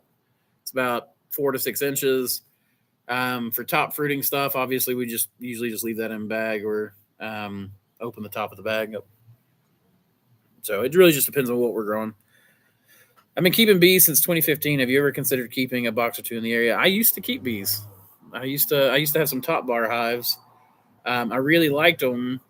Um, and then I ended up went out there working with them one time, and I got stung and barely made it back to the house before passing out. I had never had a reaction. In fact, I'd never like when a bee would sting me, I would never even really feel it. Um, Growing up or anything like that, and then just I don't know what it was. Like one day I became allergic, and so You got scared is what happened. I got scared. I loved working bees. Like that was one of my favorite things in the world, and honey is absolutely glorious. But it's just after that I dealt with them, I got like Charles was right. I got scared. And I stopped working with them. Mushrooms don't bite back unless you breathe in the spores. Then they fight back. Yeah, we do have PPE. They do have PPE for bees. That I know is your point. I know that's your sarcastic point. I would like to get back in bees. That's the rewards are great, and the work. Like what was it? Carl Maples, the guy I used to buy honey from growing up. He and my grandfather were friends growing up and worked together, and Carl would always tell me that he loved bees because he made so much money off bees and he did so little work that it was the lazy farmer's way. That's exactly my kind of farming. So, oh yeah, that's one of the reasons why I like mushrooms. It's mostly farming in the AC. So, coral tooth fruited awesome for me, and a top fruit came out thicker than my side fruit. I can see that. So people like I think Mike from Southwest, what he does, from my understanding, is he allows the hericium. He doesn't even try to keep it from fruiting before it goes in the grow room. He lets it fruit in the top, and then it fruits until it grows all the way to the top of the bag. Then he opens it up, he pulls all of that stuff out, and he sells that fluff. I'm not sure if he dries it or if he sells it straight to a chef. And then he closes it back up, and then he puts it in the grow room and cuts it, and then fruits it out again. So, as far as just top fruiting to top fruit, I always try to imitate nature somewhat. So that's why in like my grow room I do humidity swings from high to low because that's what you naturally get in the world throughout the day. You have as far as like most hericium that I find, it grows from a vertical surface. It grows out horizontally. That's the way oysters do. Are you trying to get my attention? Okay. So that's basically it. Like I just try to imitate nature and allow the mushrooms to do all the heavy lifting. So if I see them growing mostly from vertical surfaces, that's what I'm going to try to imitate in my grow room. Do you have any advice for me for when to fruit and best fruiting method for maitake? So I would go to Earth Angel Mushrooms YouTube channel, look up his maitake videos and watch those. He goes pretty in detail on his way for doing it. Let's see, it would be my understanding it's about 6 weeks in incubation, and then you let them continue to grow. They'll wart up, then they'll produce what's called like these spider eyes, right? And then they start producing from spider eyes to fingers, is what he calls it, and then from fingers to fronds. But somewhere between the fingers and frond stage, that's when you go and you take in your grow room and you open it up. And once it goes in the grow room, it's usually about a week-long process, is my understanding. It goes from a tiny little thing, these warty appendages and finger-looking things, to fully grown maitake mushroom in a week. So the grow room portion seems to happen pretty quick. He did say that they don't seem to play nice with other stuff. They don't seem to like anything else. But I would suggest, as far as maitake goes, T.R. Davis is the guy that has been spearheading, publicizing that information. There are, I know, companies that grow maitake, like especially Shogun. Was the Shogun in Canada? Or maybe just south of Canada, but the Shogun's a big company. They grow a lot of maitake, and my understanding is they don't really share that information much, but TR does. His channel's not very big, but it's Earth Angel Mushrooms, so you might check him out.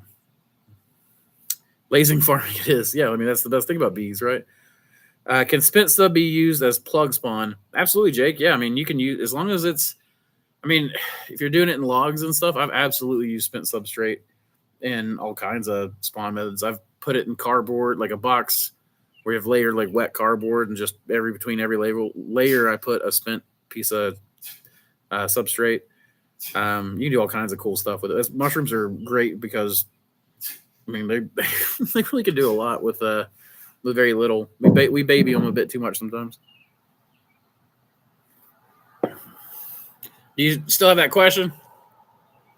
If you took the bag off, If I took the bag off, where would it fruit from?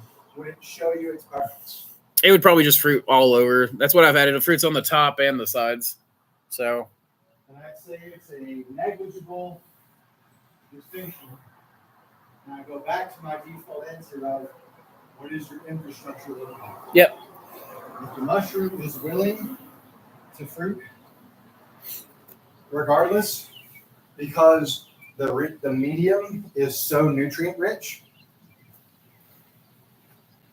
then construct it for your environment. Yeah, that's always my big thing, is where you fruit your mushrooms is more dependent on the grower than it is the mushroom. So Ed says, I went to UT Knoxville. I don't know B. Mathene personally. I've been gone 20 years. If I had to go back to U.S., I would live near Knoxville. Now just send swabs back to the U.S. Yeah, I hear that. I have forgotten. Are you in Thailand? You're in Thailand, right, Ed? Is that what you said? For B. Mathene? Yeah, that's right. So you were talking about your refrigerator.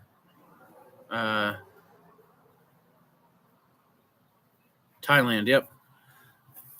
I'll have to come out and visit you sometime, Ed. I've always wanted to go to Thailand. Charles asked where in Thailand you're at, Ed. I think, Charles, you've been to Thailand, right? To Bangkok, Chiang Mai, and the Phuket area. Bangkok, Chiang Mai, and the Phuket. I'd love to come out to Thailand someday. It's I'd like to just travel all over. Asia seems like a cool place, just in general. South America, though, is really, I really want to travel South America. We had someone on here from Argentina earlier. Been there too. Yep. Yeah, Charles been there too. He said he's a bit outside of BKK. That's Bangkok? Okay. Sounds like the airport. Sounds like the airport code. Okay. Is that an airport code, Ed? See, Hayden says, haha, I could definitely see that I've absolutely had a bag forgotten about in incubation. That's lion's mane. HECNS ran right up the sides of the bag, super toothy. Yeah, oh yeah. Also, how many ounces of grain spun are you using for a 10-pound block of master's mix? Does it vary at all strain to strain? No, it really varies on how fast I need it. Right now, I'm a little bit behind on my blocks, so we're doing 1 5-pound block to 20 12-pound blocks. So 1 5-pound bag of grain to 20 12-pound bags. But oftentimes we could do 1 5-pound bag to 40. You know, I've done 1 5-pound 60 to 70 before. So it really just depends on how fast I need it. Sometimes we'll overspawn and then try to grow it in faster. He said Bangkok. He said, sorry, too many airports recently. Visa extensions are a pain. Yeah, that's what it sounded like. You think they sent an airport. Gotcha. There's two airports there. Funny story. I'll tell that another time. Okay. I went to the wrong one. That's the punchline. You went to the wrong one. And I love the AC at the farm. I'm a concrete farmer. Low building is a cool 65 all day. That sounds nice. Yeah, I've done. Put that concrete slightly below grade. Right. Oh. Exactly. I've done that with a block of oysters, stripping the bag off the block like you would a shiitake, and they grew all over, but seemed like smaller mushrooms. Yeah, it's really because how much mushroom you're going to get is roughly the same. If you have a smaller amount of surface area, you're going to get fewer, but usually larger mushrooms. So let's just say that a block is going to produce roughly a pound of fresh mushrooms. If you do one hole, you'll get a 1 pound cluster. If you do 4 holes spaced out, you should get roughly 4 quarter-pound clusters. Now, obviously, it doesn't always work out like that. Sometimes one will take all the nutrition and the others won't necessarily.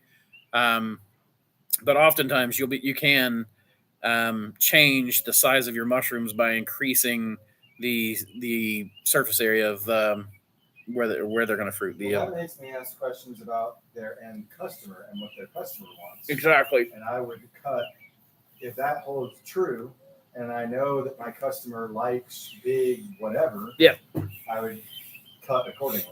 If you want big, medium, or if your customer wants big, meaty mushrooms, then you cut a smaller hole. Yeah, and if you're selling at farmers markets, for example, and people are fussy about buying large, expensive items, and they want to just buy like a little $5 thing. You want smaller, you want more smaller, so you can pack them more affordably. Actually, I hadn't really thought about that, but yeah, for farmers market, growing in 1/4 pound clusters would be nice. It really just depends on your customer. Like if you can get the mushroom to grow in a relatively tailored size, we're talking about a standard deviation here or something like that. Yeah. But if you can get it to do that, then you should be thinking about your customer, not thinking about your mushroom. Because even if you do have like some efficiency losses, but your customer is happier, those efficiency losses can easily be covered by the business's overhead. Are you hanging from the pull-up bar while talking to me? Dang. I don't know that I could breathe that well while hanging. Who do you think you're talking to? I know. He's like freaking Superman over here.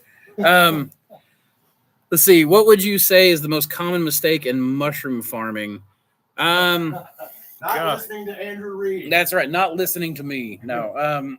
Not watching every single YouTube video he's ever made. That's right. That's all right. I'm about to remake a bunch of my old ones. So they'll be fresh in people's minds. But spending too much money too early. That was going to be mine. What Charles said, which is, if you couldn't hear him, spending too much too early is one thing. Like people get caught in the legitimacy trap. They want this nice piece of equipment, or they think this piece of equipment is going to make or break them. But it's really just all about technique and organization, like how you organize your system, and then the techniques that you use. Yeah, you get the techniques you use will mean far more than typically any one piece of technology that you get. I have a add-on to that. Go ahead, do that. You answered this question earlier when you spoke about when someone asked about starting out as a hobbyist. Look at the progression from hobbyist to professional and purchase equipment accordingly along that continuum. Yep. And don't buy the ultra professional, super capitalized equipment that costs hundreds of thousands of dollars and, mortgaging your house. Yep. Don't buy that first. Buy the bare minimum equipment first. Learn, make mistakes, make a lot of cheap mistakes. That's the way to do it. People, but this is not just mushroom farming. That's like everything. This is especially small mom and pop style startup bootstrap business. The biggest mistake is spend too much money too soon on the wrong things. Yep. That's exactly right. The best money you can spend, and this is not just a sales pitch, although it is on a consultation. You can spend $1,000 on a consultation or a mentorship with Mossy Creek Mushrooms and save yourself $10,000 or $100,000 of headache. That's true. I will say I routinely save people about 10 to 20 grand the first day of a mentorship. But like, oh yeah, don't buy that. You can do that way cheaper. So that's a big thing. But also, like one of the things I look at, like I really looked at I looked at Southeast Asia. When I first started growing, there weren't a lot of resources online. There were certain resources out there that I wasn't aware of, but you had the Shroomery and places like that, which weren't necessarily commercial outlets. It's more guys poking around. Not that there's anything wrong with that. It's just if I wanted to go commercial, where did I learn that? One of the big things that I really looked at was how do they grow in Southeast Asia? They don't have at least then when I was seeing videos from like India, like probably Thailand and other places, they didn't have HEPA filters. They were really working like I saw people doing culture work in cardboard boxes with a flame in front of it, using the cardboard box as a still air box. And then having like a flame in front of it, I guess, to just keep the air moving so stuff didn't move. Could have been, yeah, absolutely. And it then I noticed like they were growing just tons and tons and tons of mushrooms that way. And I was like, here we are in these states, and we've got access to all this much, more high tech stuff, which is not true in every case, but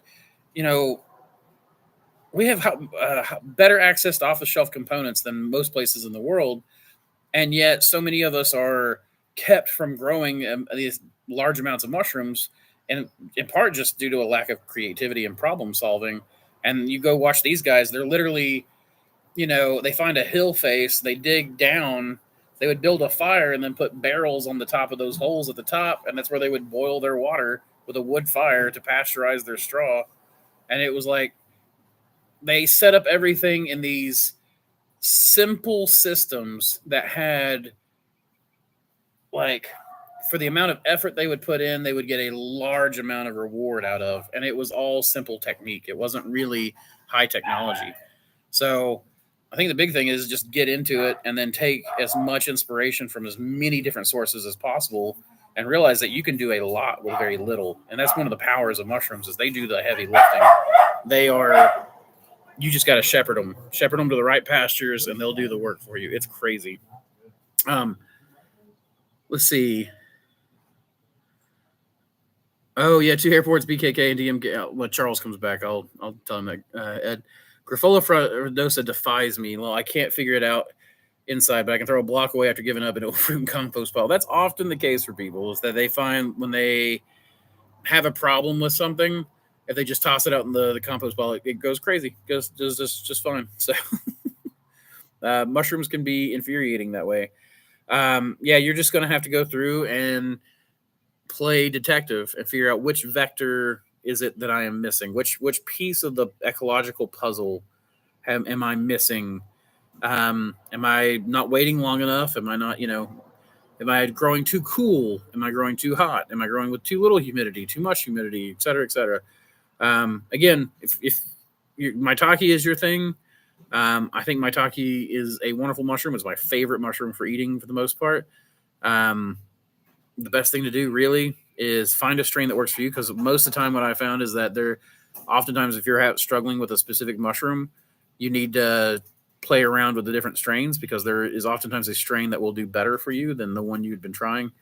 But there's also just some technique stuff. So which is better, waffles or pancakes? Waffles, easy. Waffles is definitely. It definitely depends on who's making them, but I tend to like waffles better. That's funny, Travis. Nature greater than all. We are nature. We are nature. That's absolutely right. Your homie is hammer on the nail.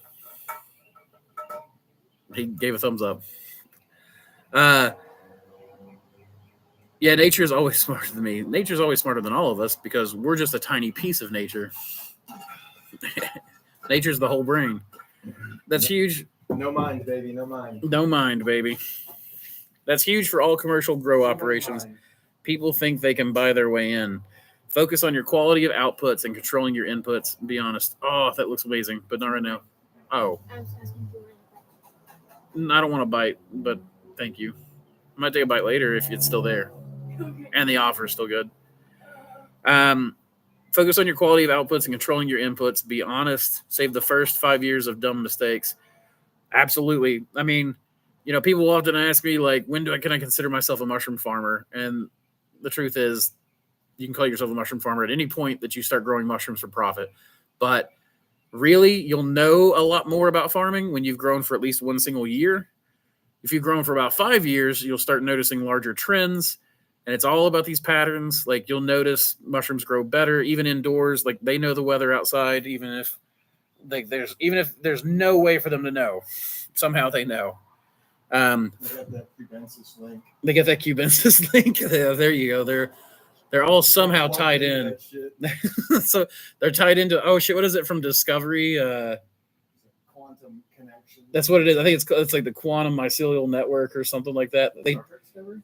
Star Trek Discovery. They travel the mycelium pathways. Really? The universal In fact, they have a. Wow, they didn't try that hard on that, did they? Oh no! Well, the guy who figured it out was Dr. Paul Stamets. Oh. So Stamets actually worked with the show to get all that in there. Yeah. They had a tardigrade. They catch a tardigrade, a universe tardigrade, and then use that to pilot the ship for a little while until they get a human interface. It's actually a fun show, but it's definitely pandering to the mushroom audience. Real life sci-fi. Mm-hmm. But yeah, like if you start growing mushrooms and you start doing it yourself, and like Charles was saying, like Fox is saying here, like you get your no, it's a different Fox. It's not Foxy, it's Fox. But there's you get these mistakes, and one of the things that really helped me going forward was that it was cheaper than a college education, right? Like I was, yeah, sure, I lost $400 worth of mushroom blocks. That's still cheaper than tuition. and the time, yeah, that's right. And so, and if you're not making mistakes, then you're not really progressing. So you have to start changing that out and looking at your mistakes as, okay, this is a learning opportunity. I'm going to maximize this learning opportunity. And stay long as you can. Stay small. As long as you can. That is something I feel like I have seen so many people just grow past me, just like rocket ship past me. Stay a hobbyist right. As long as you can. Like if you have a job that pays well. Right. Like if you have a job that pays well. Right. The bills and then some. And if you don't hate it, like you don't want to kill yourself. You don't want to kill yourself with it. You don't love it, but you don't want to kill yourself. It's like, okay, so use that job to support your mushroom exploration and stay small. He's saying use the job to fund the mushroom exploration and stay small and learn out all your problems on the cheap. Don't let the hustlers on Instagram convince you to quit your job and go all in on your He said, don't let the hustlers on Instagram convince you to quit your job and go all in on the mushroom enterprise, which I agree with. Like that's actually something that's part of my mentorship. I've got several. There's a guy works as a trucker, and he works nights as a trucker and then does mushroom farming and goes to the markets and stuff on Saturdays. And yeah, I mean, and that's a good way to progress. He's frustrated that he can't quit his job immediately, but I will tell you that it's saved his butt 3 or 4 times now when his crops failed, and it's really worked out well. So me and my boss kind of jumped in head first. I wish we would have gone slower, talked to other farmers first, was doing my own grain spawn for the first 3 months of our operation. Yeah, honestly, when you first start off, one of the biggest things you can do is compartmentalize your operation. The most important thing is grow mushrooms, right? So that's if you're buying ready to fruit blocks in and then fruiting mushrooms, that's a good way to go. Buy spawn in to make your blocks. That will save you a lot of time because you don't have to do any of that lab work up until you do the lab work, the bulk lab work. I mean, I bought spawn for years. Like that was something that we did was 2017 probably. We really changed things around. I stopped doing everything myself, started buying spawn in, and all of a sudden I had a lot more time to explore things, to play with things, and that made life a lot more enjoyable. So, and then the operation was just an A plus B equals C, C being money operation. And then as it went on, I got to start doing more and more things that I liked because I had the funding and the time to do so. So, yeah, I mean, sometimes that can really help you. Do y'all give away your blocks to the public, work with other farmers who take your blocks? All of this, all of these plants, all of those plants and tomatoes and flowers, and we can't see the rest because of that bagger that's about to ship. But all of that stuff is growing on our compost and our spent blocks. What we do is we take tubs, and in the fall, we start filling them up. And then in the spring, we put our plants in. And then we top dress a little. And, yeah, I mean, all this greenery is growing on almost pure spent mushroom blocks. That's what we do with a lot of our blocks. But I also, you can see right chair, are a bunch of shelves with blocks by that truck trailer. And those are for people to just come pick up. They know that when they're sitting there, they're fair game. So people will come and just pick them up as they're available. I want a bite. It's been too long since we talked about what must be bitten. So I'm not sure where we got there. But have you fruited the honey mushrooms? I tried a couple of times to fruit the honey mushrooms, and they didn't fruit for me. But I think I waited too long because the blocks felt really dry, and the tentacles had changed from like a white color to a brown. So I think it may have just eaten all the water out of the block, and then just not had any left. Any suggestions on a maitake culture? I bought a print from Oregon, hoping to find something that would do well in my environment, but I'm many months from selecting something and be successful. So Travis, I'll say that my understanding from TR is that maitake is incredibly strain dependent in your grow room. Finding one that will do well in a commercial setting is rare. So what I would say is there are some that I know fruit. The strain from North Spore and the strain from Main Cap and Stem both will fruit. And then I've got a bunch of wild strains that I'm trialing out right now, so we'll see how well they do. But that's the big thing is find a like for the moment with maitake. If you're trying to figure out maitake, go with a strain that other people grow. So go watch TR's video, buy the strain he suggests, and then from there you can start playing with other maitake strains. Once you get that maitake down, once you've got it where you're producing it every week, then you start adding 10 blocks of this one, 10 blocks of this one, and you start trialing and seeing if you like it. Like I've got one from the old growth forest here where Charles and Samantha and I and the kids all went like hiking, and I really want that strain to do well. But I've planted commercial strains before I planted that one because I wanted the commercial strains to start going. So maybe still Did you see the Pokemon collector question? Did you go? Oh shit! I guess I skipped on. Did you go through the Pokemon collector stage for strains? I just thought that was funny. Jake, I'm still in that. Yeah, he is. I am a strain hoarder. Don't ever go hiking with him unless you want to go really, really, really slow. Really slow. Like I took multiple naps. He did. He actually did. He got quite frustrated, which, to be fair, was because we were collecting everything. Nowadays, Samantha and I were talking about it. Or just show up 3 hours late and catch them about a quarter mile down the trail. Exactly. It was funny because we were photographing every mushroom we came across, cataloging everything. Nowadays, but we were collecting everything on that trip. I just thought I signed up for a hike. No. I did not know what I had buyer's remorse. That was my problem. It wasn't an issue of the actual, plan. I just didn't know what the plan was. Oh, that's good. Maybe still fail. Hello, I hope not just put the first drops of solution AR.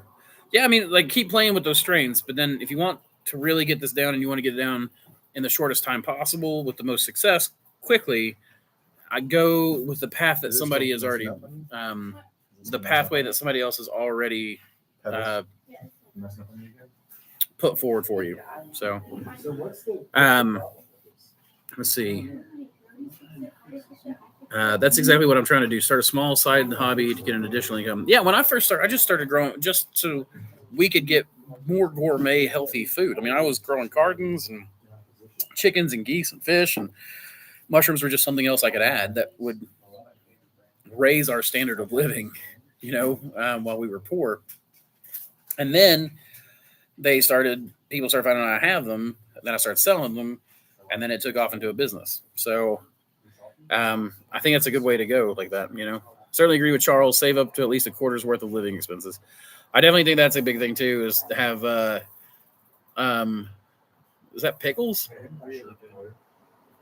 They're really, really good. I'll try them later. I'm smoking right now. But thank you. So I have a question about my air plenum. I had just put on, you should save at least 3 months worth of expenses, but really you should have more if you can, but 3 months would be a good way to go. I don't always do as well at this as I should, but this is my advice. Do what? Well, yeah, like I definitely could do better at it myself. But that is still my advice. That's my father's advice to me, and that's the advice I'm going to give to you. That's the dad advice. My dad's actually good at it, though, the saving. So I have a question about my air plenum I had just put on. Can we talk about that? I mean, Wayne, we can try. It's kind of it depends question on a lot of stuff. So And I will say it's getting closer to 2 hours. At the 2 hour mark, in about 6 minutes, I'm going to start calling it so I can go hang out with my family and friends. But I want to give you thanks as well. I started out alone with a couple of books and some tissue culture knowledge. You and Ed Grand totally changed how I approach growing mushrooms. Can't thank you enough. Well, thank you, Travis, for that. I really appreciate that. It's actually really helpful for me to know that I've been helpful. I'm sometimes, putting out these messages, and the calls we get at the shop all feel like people are like they need something from me, and it's quite nice to hear that I've been helpful, and to receive those words. So thank you. Would you recommend splitting 100 blocks into 8 types strains of mushrooms? Recommend? Like, Jake, you're going to have to. Would I recommend taking 100 blocks and splitting that into 8? Probably not. If you're growing commercially, I would do like 2/3 of your most economically valuable mushroom, and then, let's see, maybe another 10% as experimentals, and then another 10% into specialties and stuff like that. Like it would really just depend. But I don't know that I would go 8 strong, unless you're just beginning and you're like, okay, I'm going to do 8 different strains to see what I like, and then kind of go into that. So, I have an 8x10 shed with an air plenum with a 6-inch VivoSun fan with a pre-filter on it. I can't get the temp down inside below 70. I have the mini split set at 62. Well, a 6-inch fan can run at different speeds. So if you know the CFM, that'll help us some. We'll also need the height of the shed or the room to know your cubic feet. An 8x10, though, I would probably go with an 8 or 10-inch fan. And with a pre-filter on it, I wouldn't. Are you pushing air into your shed? And if that's the case, why are you pushing air in instead of pulling air out? You can push air into a shed if it's by itself.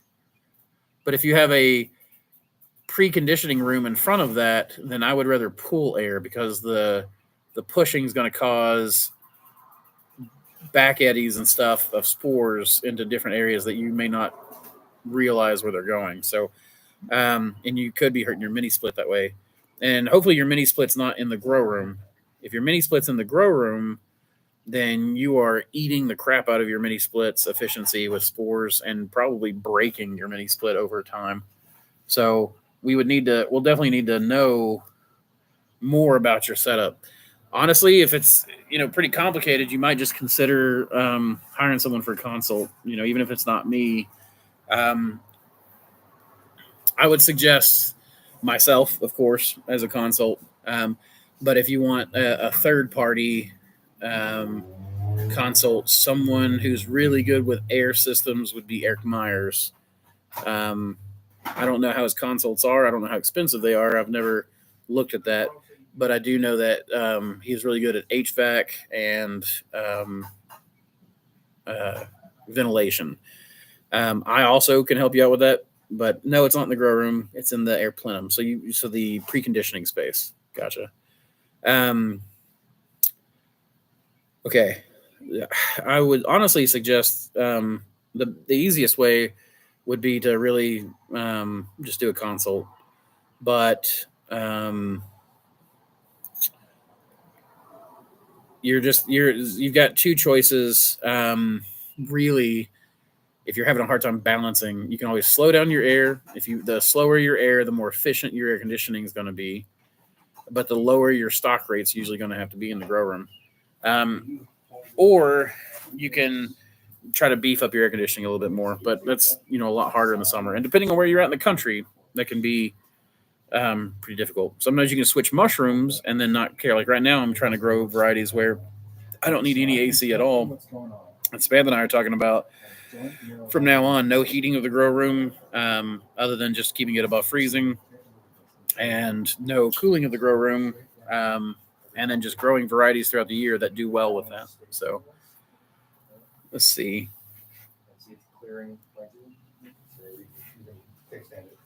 Yeah, Travis, until I get these strains tested and then put on our website, Main Cabin Stem's probably going to be the best people to go with. on that one. There for all, I don't know much. I know that they've not kept up very well with my mother of pearl or super scalp strains. Um, I'm not sure what's going on there, but I've had several people come to me to buy spawn for my mother of pearl and super scalp because the strains they have are apparently not doing well, and mine are still very reliable. So, you're fine. I appreciate that, Atlas. Baby Steps by Dave Ramsey. Dave Ramsey's definitely a good one. That's definitely one style of doing business, and he's pretty successful. So, and he's helped a lot of other people be successful. Andrew, great to see you streaming. Hope your summer is going good. I intended to send you a wild oyster culture, but I had a hard time cleaning it up. Oh, dang. Well, hopefully you get it cleaned up. You can always send it to me, and I can always try cleaning it up too. One way is to take it and then do take your dish. You can take that whole agar dish if it's got like bacteria and stuff on it, and wrap it in wet cardboard that you've taken like boiling water. You too, Ed. Enjoy it. I hate the heat. Summer's always the worst. But yeah, that's the you can wrap it in like a pasteurized cardboard, put it in a Ziploc bag, and then oftentimes you can put it in the fridge, or you can just leave it out and just do it. You can do it with 2 or 3 different things. So it's my birthday. Please shout out Adam Abu Yassin. Happy birthday, Adam Abu Yassin. Yeah, absolutely. Though you don't have to put it for 3 times there. Let's see. What temperature time are you looking for when doing atmospheric sterilization with master's mix? Hayden, that's going to really depend, but usually you want to get it at the temp, and there's a certain number of hours. Different people swear by different things. You can buy sterilization tape. That will really help you nail your timing down. Paul Stamets has got some really good charts, but you can find charts by looking up pasteurization time and temp for mushrooms on Google, and that'll give you all kinds of charts. For me, I try to get it up to temp and keep it there for 12 hours for the super pasteurization. All right, Wayne, that's probably the best way to go. Yeah, you can call in and set up a consult, and we can help you get that figured out. Hayden, the best way, honestly, is just to call the shop to set up a consult. I think that you can still book them on the website, but honestly, it's better just to call. The shop number is just 865-471-8545. So that's usually the best way. Either Samantha or I will answer. And if we don't answer, we'll call you back, and we'll get one set up. If you want access to the Mossy Discord, the best way is to support us on Patreon. But if you do a consult with me, that'll get you the same thing too. So how's Ben doing? Not a lot of people listen to your message of taking care of yourself until health is swept from underneath them. Yeah, I don't know how, as far as I know, Ben is in recovery and he's doing well with that. They've expanded back into markets. So I think, honestly, that he's back on the mend. I don't know what this means for Sporadic or Ben in the future, but he has been healing. So I think it's a good thing to take care of your health. People get in this and they start pushing way too hard. You don't have to be in a hurry. You're not in a race with anyone but yourself. So, Samantha and I call it planning and plotting, and it's not plotting, it's PLODDING, plotting, as in I plod along, planning and plotting. So, Ed says, thank you for the streams and get me through tonight's packaging orders. You've helped me stay motivated and think about the future. Maybe someday there will be cubes on the grocery store. I could definitely see that day one day. What's up, John? John's forearm. Thank you, Cricket. I really appreciate that.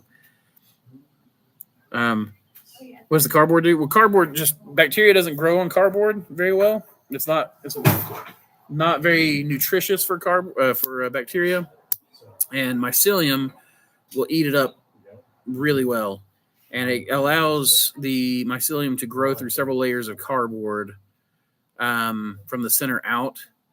And therefore you get a sample that is you can clone then off that cardboard. That's something that I've done for a lot of people. In fact, the Pathfinder oyster, Charles got that out in the Pacific Northwest. wrapped the stem butt in a sardines can box that he dipped into a river and then put in a Ziploc bag, kept in his backpack for a few days, and then mailed to me, and then I cloned it off the cardboard. So that's what cardboard does for you. What would you say is the major distinction with pulmonarius and ostreatus? Is the gill running down the stipe a good one? That's one, but pulmonarius just in general tends to have more of a stem than ostreatus. So, but the stipes will still run down pulmonarius, but it won't be as distinctly obvious. Like, some ostreatus strains can get quite, what do they call it, a cravat? People back in like the 70s used to wear to like prom. They'll get really gilly like that sometimes. Like our old road strain looks like it's wearing one of those fluffy chest pieces. Can you say what? Big Git? Gyatt? I don't even know. Gyat? How would you pronounce that? What is it? Gyatt? I have no idea. Somebody asked if I could say it.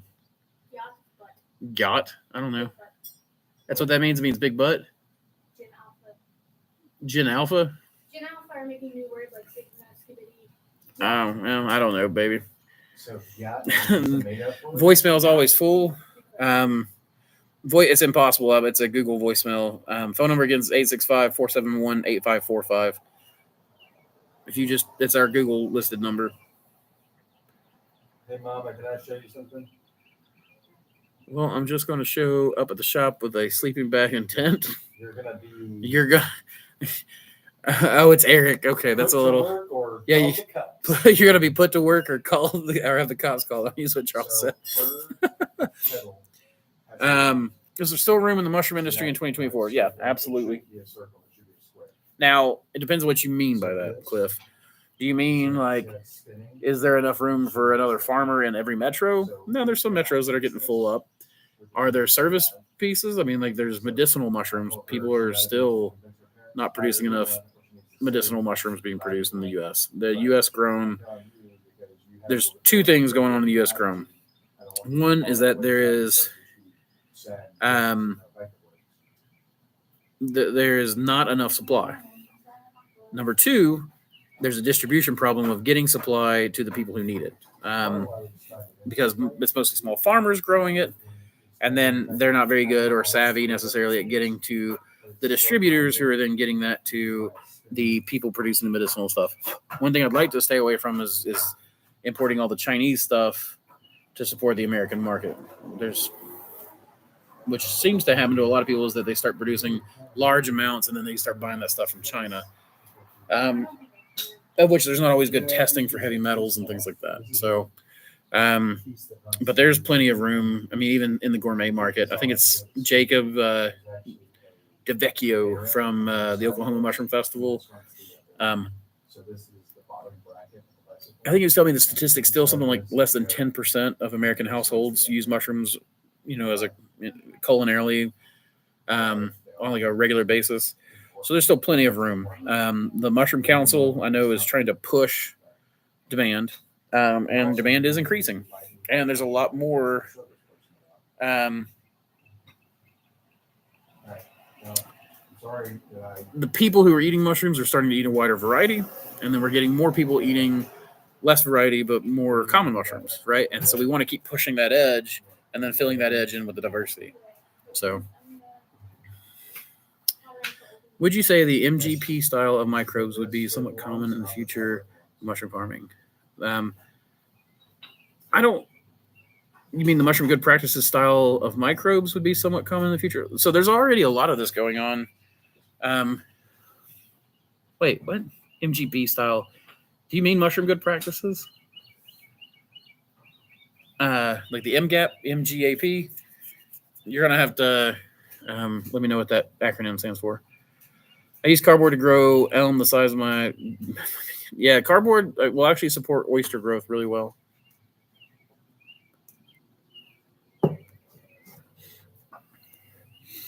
In y'all's first year, what was the balance on money coming in from market versus restaurants and wholesale? So our first year, it was all market. Until, like, that was when we were doing, like, the Dandridge market and stuff. And then we went to the Knoxville market, which had, like, they had to come inspect the farm. They had to make sure that we were producing everything. Like there was higher fees. It was more expensive table setup. I paid double the more expensive fee just to have a parking space with my setup, so that I didn't have to park in a parking garage. But that even wasn't our first year. That was later. That was probably the third year. So it was mostly markets, but then that big market where it was downtown Knoxville, that's what got me my first chefs. The chefs started coming and going, oh, look at these guys. They're selling mushrooms. They started buying them at the table. Then they started asking for commercial accounts. Then they would come and pick up there. Yeah, go ahead. There's a catch to this. Like so many things, this was a right place, right time. Mm-hmm. And gourmet mushrooms were really young. Really young at that point. And chefs couldn't get them anywhere. They couldn't just get them wherever they wanted. Yep. And so they literally were walking up to him saying, oh, you sell gourmet mushrooms. I know what those are. Now they can get them from freaking Cisco. That's true. And they're not as high quality, but they can get them, whereas they couldn't used to get them. And so this is good advice. Just don't be surprised if it doesn't play out quite the same, because this was 10 years ago. That's a good point. Now, I will say I took a sample box to a restaurant like by bike down the street here, and they were so happy with what they got. They're like, okay, I'm going to use you on everything on our menu, and we're going to use you exclusively for our mushrooms. We're not going to buy any more from Cisco. And you said, whoa. I was like, okay. I was like happy. I was like, okay, let's do it. So, but they got to get us a count. Like, is it 15 or 20 pounds a week? We don't know. So yeah, I would have been like, that sounds like a lot of pressure. Well, thankfully, I've not been growing a ton, but we'll see how it goes. Where was that? Oh, there we go, right there. Summer is good for us, but worried with slower seasons around the corner. Yeah, what you do is use the market season to start building your restaurants. But then that's I've been a big proponent of restaurants forever, because restaurants will be your winter money. That'll be your all year money. So that's the best way to go.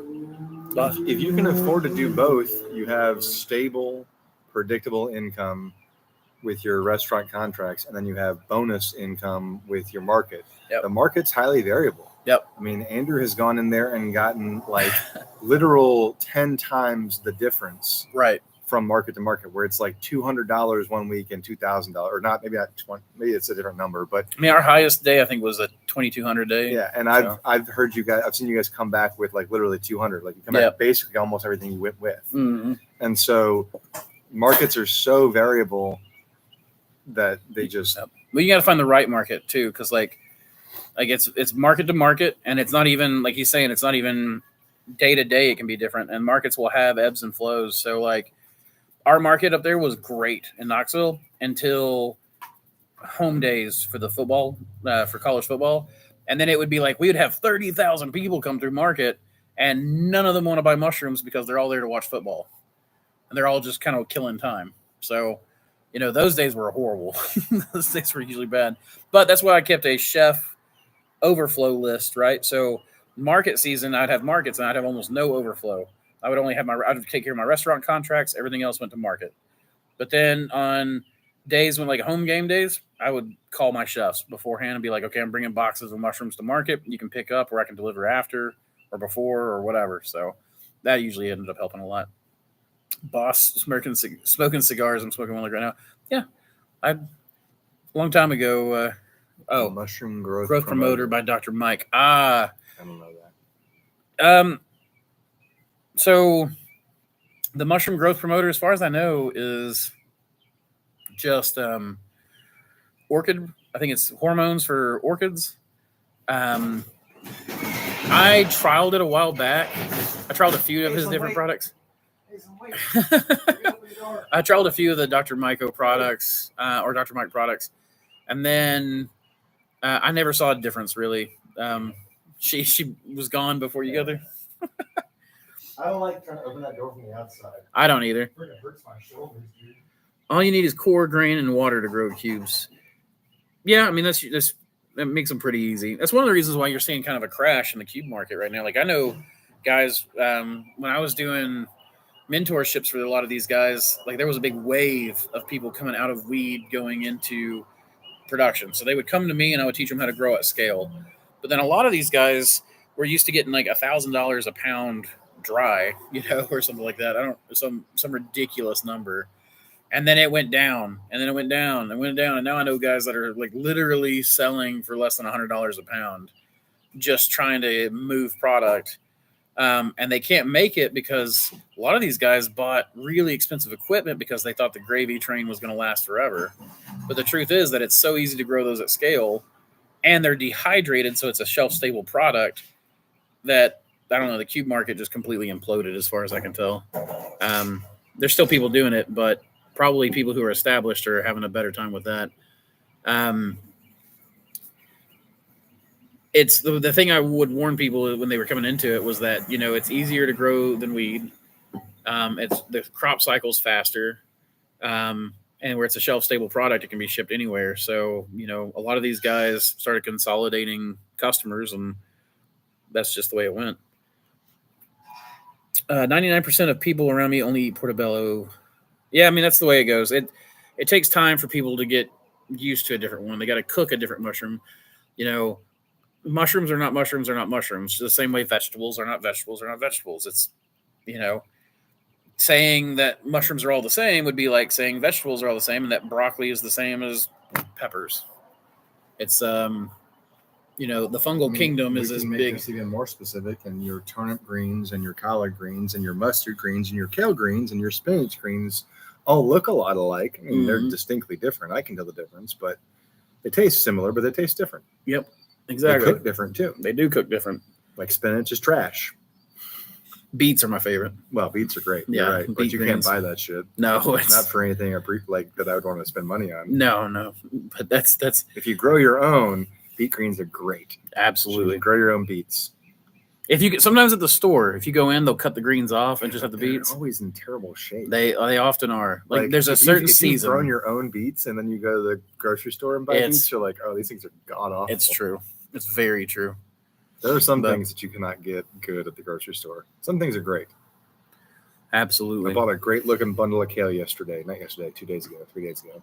It was great. Kale is one of the few that I've never acquired a taste for. So, but people are willing to pay a high price for a great homegrown product versus the grown for profit commercial product. Until they stop making good money.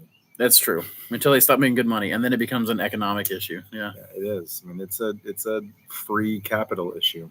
One of the nice things about mushrooms, from what I've seen, is that most people are still selling their gourmet mushrooms at about the same price as what they were a few years ago, which means that all of a sudden a lot of my chefs were happy because other food prices had gone up.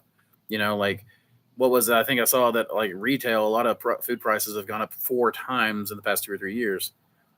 Oh yeah. But mushrooms have mostly stayed fairly stable, so there's a bigger demand for them, and it's easier to pretty much increase some of the production there. So read a few studies on oysters doing very well on fortified fermented corn cobs.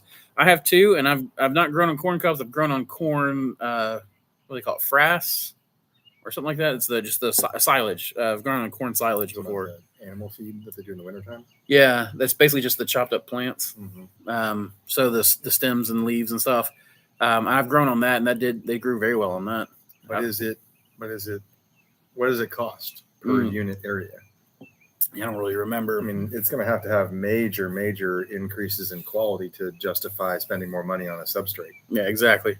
It's actually one of the reasons I'm looking at cat food, because even though cat food is so much more expensive, the amount of protein and stuff is so small that I was looking at it to get the same amount of protein in our mix as what you would do for soy or oat hulls.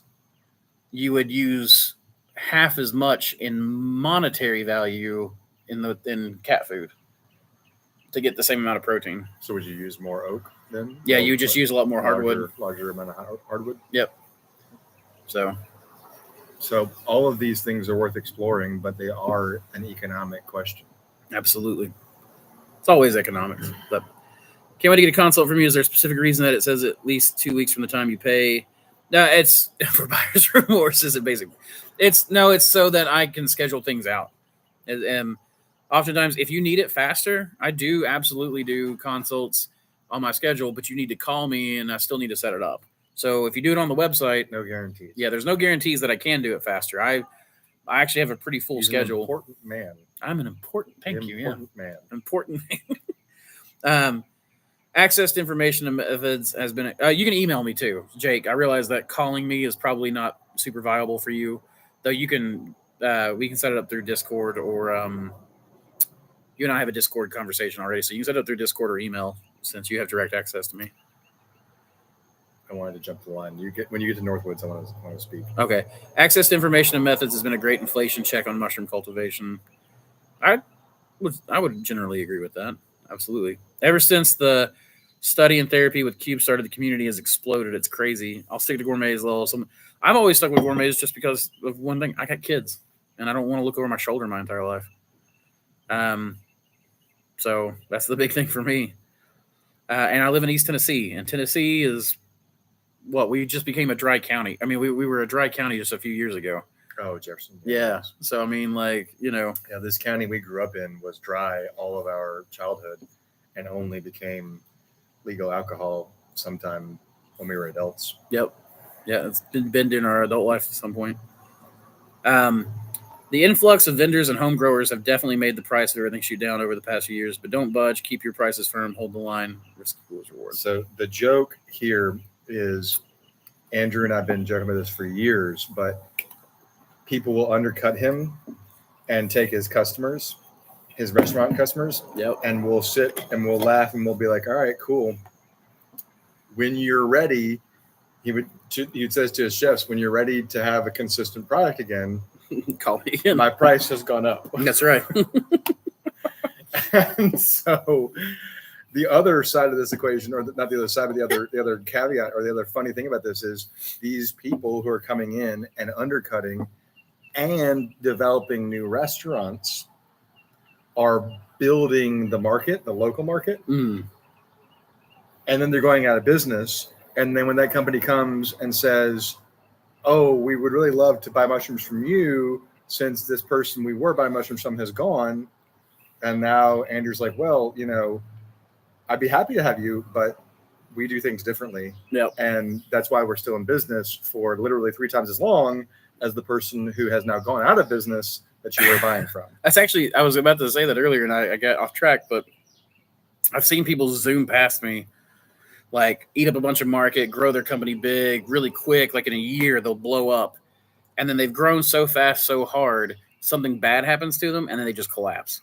And that could be a bunch of things. The number one, business is hard, dude. Business is hard. The number one that I've seen is not a lack of profit, but rather a lack of will. They run out of steam after a while because they've got things set up in such a way.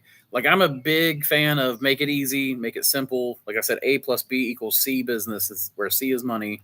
And I don't like necessarily to.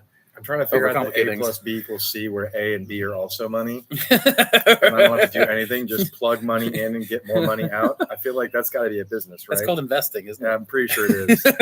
Pretty sure it is. Pretty sure I've been barking up the wrong tree for a really long time. Even if your state lets up or changes laws, you have to worry about the feds. Not worth the anxiety. I agree, Drew. Like, I've known a few guys. I've done consults, like mentorships, like I said, for guys who went through the weed phase in Colorado. And they were talking about how, like, even when it became legal statewide, the feds were coming in and raiding their places. And because they were easier to find, because now that it was legal by the state, they were selling through these distribution places and having their names slapped out there. And the feds were like, oh, there's your address, This is totally conjecture, but I wouldn't be surprised in those cases if the feds were not hitting the cartels and they were hitting the small people. Oh, my gosh. Yeah, there's a lot of shit that's above our level, and I was gonna say, don't get my paranoia going. Just recognize, like, there's value in knowing how big your pond is and knowing who's in your pond. I was just watching some shit about sharks. Oh my god, man! Great white sharks are real big and real fast and real scary, and I don't want to do business with them. No, for sure. And then you got orcas that eat them for lunch. Yeah, right. I mean, fuck.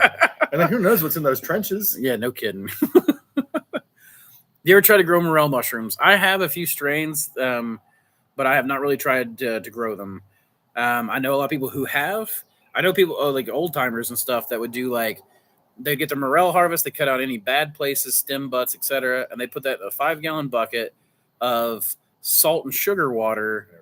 Yep. And then they would put an aerator in there and they would bubble it. And then you would see the growth happening of the mycelium. And then they would go pour that mixture out around their trees and stuff in their woods. And then they would oftentimes get a harvest off of that. Yeah. People would have like planted sites Mm-hmm. where it wasn't truly wild and it wasn't truly farming the way we think of it.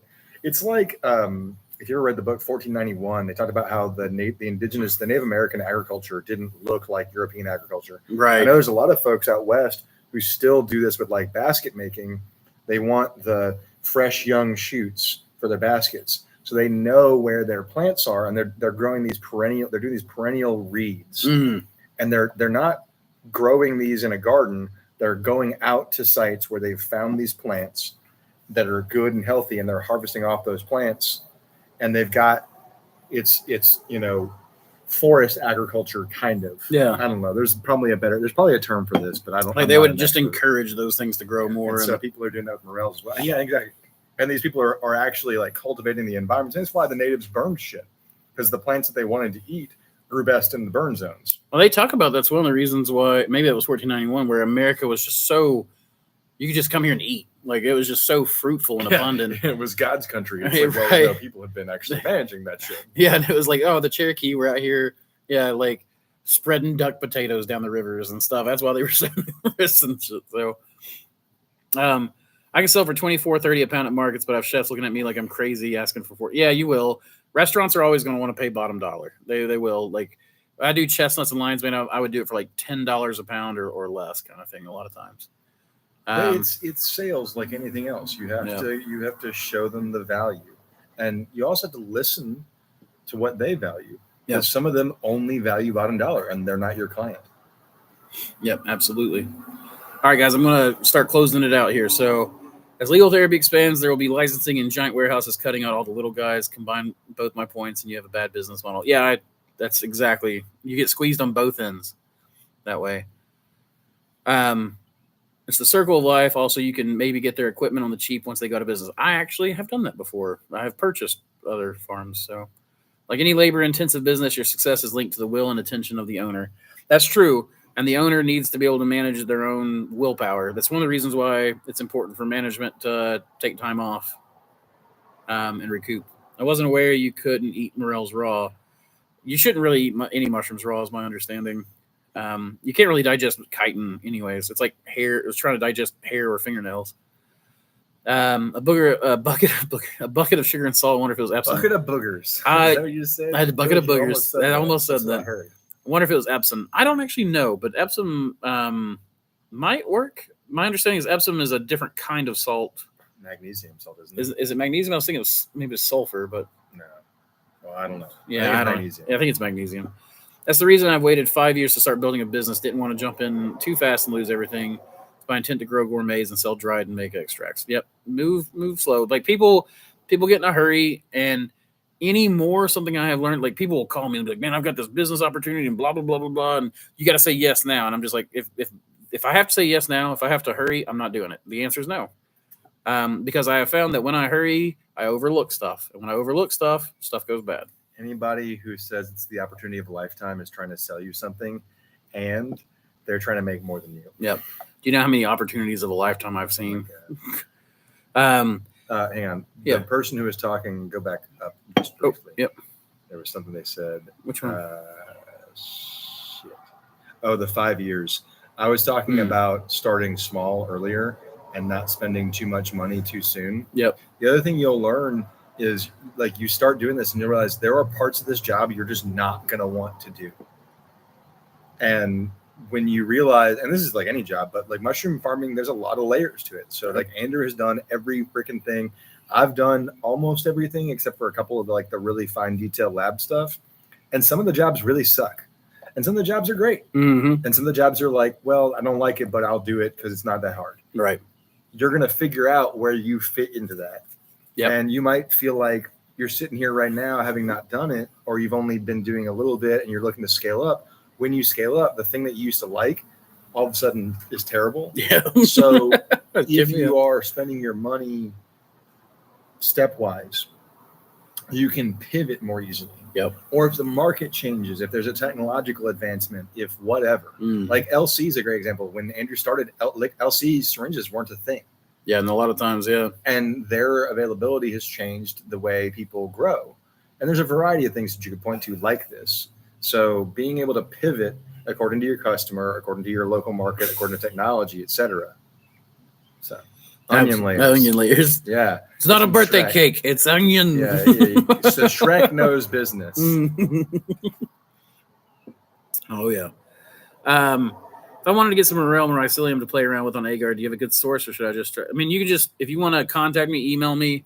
I can get you a couple of strains. I got a black and a blonde that I've cleaned out, the blonde from spores. So, I've got a couple of different strains. They're,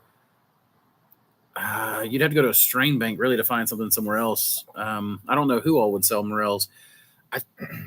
Jake from the Mushroom Shop LLC. Where is this person located? Do you know? That's a good question. Because you might be better off finding a wild strain that grows well in your region. That's true too. Because like he was talking about earlier, they can tell the weather. Yeah. I don't know how, but they can. And what works here in East Tennessee might not work in, I don't know, Southern California, for example. Yeah. I don't know. I would be anxious about the feds, but I hide behind the enemy of like YouTube, IG, TikTok, Facebook accounts. I'm hoping they'll recruit me. If you don't have a good VPN, then I'm not sure those are that anonymous. Yeah, I'm sure Ed's got a VPN, knowing Ed. Andrew, I'm familiar with your game, but your homie was also great to hear from. Thanks to both of you guys. That's Charles. A lot of people don't realize he actually owns Mossy Creek Mushrooms. I'm the not so silent partner. Yeah, used to be a silent partner. Yeah. Do you ever do CSA or memberships to your product? I used to back when I was doing fresh mushrooms. Probably will again. I think that's a really, really good. It is. We were talking earlier about the stability of restaurant contracts and how market's variable. So CSA further smooths out the variability. Two things I like about CSA. One is that you can do it all year. And the second is you can get a higher price than from restaurants, but you can do quite a bit of volume like you would to restaurants. So it's not quite as much volume. So like I might do my oysters for $12 a pound. And then part of that's for the pre-packaging of doing it in small amounts. And then I'm getting $4 more per pound than I would if I was just boxing it up and selling it to the restaurants. But the people doing the CSA get to save some money because they're not paying $20 a pound. And then I get to have them sign up for recurring orders. So it means that I get a little bit more money. They get a reliability the way the restaurants would. The hardest part about the CSA is building and maintaining the network.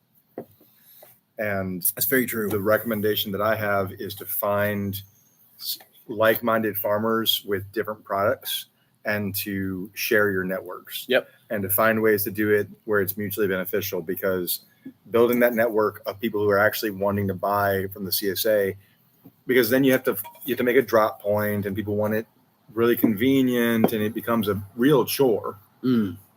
So you have to find a way to smooth out the logistics of it, and you have to find enough people who want to buy CSA to make it worth your while. And plugging into so there are these days, I know around here, and I know there's ones like there are national brands now that are CSA, like Wagon Wheel and Market Wagon. Market Wagon is one that's I think got locations all over the country. Oh, your sunburn is peeling. Yeah, it's super itchy, man. I can't. So like you could start with Market Wagon. You could start with me. So you're not going to make as much money with Market Wagon, but if you want to do a CSA, you start with Market Wagon or someone like them. Yep. You get a feel for how you want to do CSA, all the while you're building a network. And then when you've got enough network, you just pivot off of Market Wagon. Or then you start having Market Wagon also as a final. So now you've got layer upon layer upon layer. First restaurants, then your CSA, then Market Wagon, then market. Yep. That's exactly it. How do you cook your maitake? Honestly, man, the best way to cook maitake is just soup is a great way. I like just butter in a pan and saute it and then top it on something. Like I had a garlic mashed potatoes topped with sauteed maitake that we deglazed the pan with. And oh my gosh, that stuff was so good. I'm sure it's not traditional, but buy a miso starter from your grocery store in the Asian section. Make a miso soup and put the maitake in there. That would be good. maitake is flavorful enough and textured perfectly for that. It's better than the dried Whittier, I'll tell you that. Oh, I believe that. Which is fine. It's not bad. It's just not as good. Nah. Selling some oysters and lion's mane and seasonals locally now, but very slowly moving to something bigger. Probably still do some fresh too, but focus on extractions. There's a few people moving to extractions. From what I've seen, there's a lot of people that are able, they get into it and they start growing, which tells me there's still a lot of market for it. Eventually, I imagine that people will start to consolidate and it'll shift. But again, like Charles was saying earlier, a lot of times what you'll do is you'll go into something, you'll build it, and then you'll realize, oh, I like the distribution side more than so I'm going to start buying extracts from other people and then selling those. Versus you could be a manufacturer, you could be a grower who grows for the market. Like there's a lot of layers to this, and a lot of people have different skills and different personalities that are going to like something more than the other. So thank you, Northwoods. We will absolutely enjoy the cigar in the beautiful day because it's cool now. It's really nice. Yeah.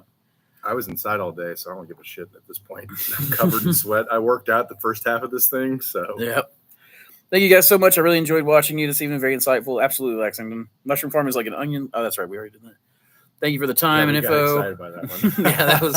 You jumped the line. That's because I basically am an ogre. He is actual real life Shrek. I am. Not always pretty.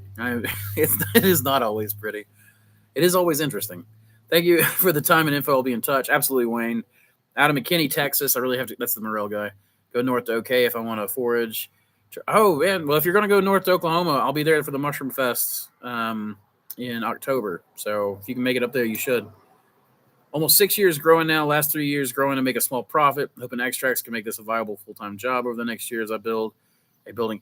One of the great things about extracts, though, in my opinion, is that you've got a wider market. So if you do extracts, like fresh mushrooms is like you can make really good money in a small locale. With extracts, you get to open up your market to whoever will see your website. So the big thing there is going to be Google. You're on Google. Get somebody to do an SEO for you. Even if it's just going to Fiverr, and finding someone who will do some of this stuff. Get a good website and get some good SEO going. That's the big thing. Just invest in that and you'll do really well. They said, Charles, you are a beast. So almost 6 years growing now. Oh, wait, we already did that one. Hi from UK. You guys are fountain of chilled out wisdoms. Good maitake method is battered and deep fried. Oh, yes. Yes. That would be really good. That would be really good. Is that where the smell comes? What smell? Eric, I'm not sure what smell you're talking about. I think I've hit the delay again. Are you going to the Georgia Festival this year? No, Steve, I'm not. No. When is it? It's in October, I think. Did you already book something else? No, I didn't. We might go just to play. Yeah, the one thing I did, I loved the camping and the music and all that kind of stuff. So they wanted me to come and speak this year, but I'm not going to be able to speak this year down there. But if I go, it'll be just as a participant. So, but I haven't decided on that yet. We'll have to look at the schedule and see what's going on. The ogre smell. Oh, ogre smell. He actually doesn't smell that bad. No, probably, in fact, I do. It's not probably, I do smell worse. Better looking, worse smelling.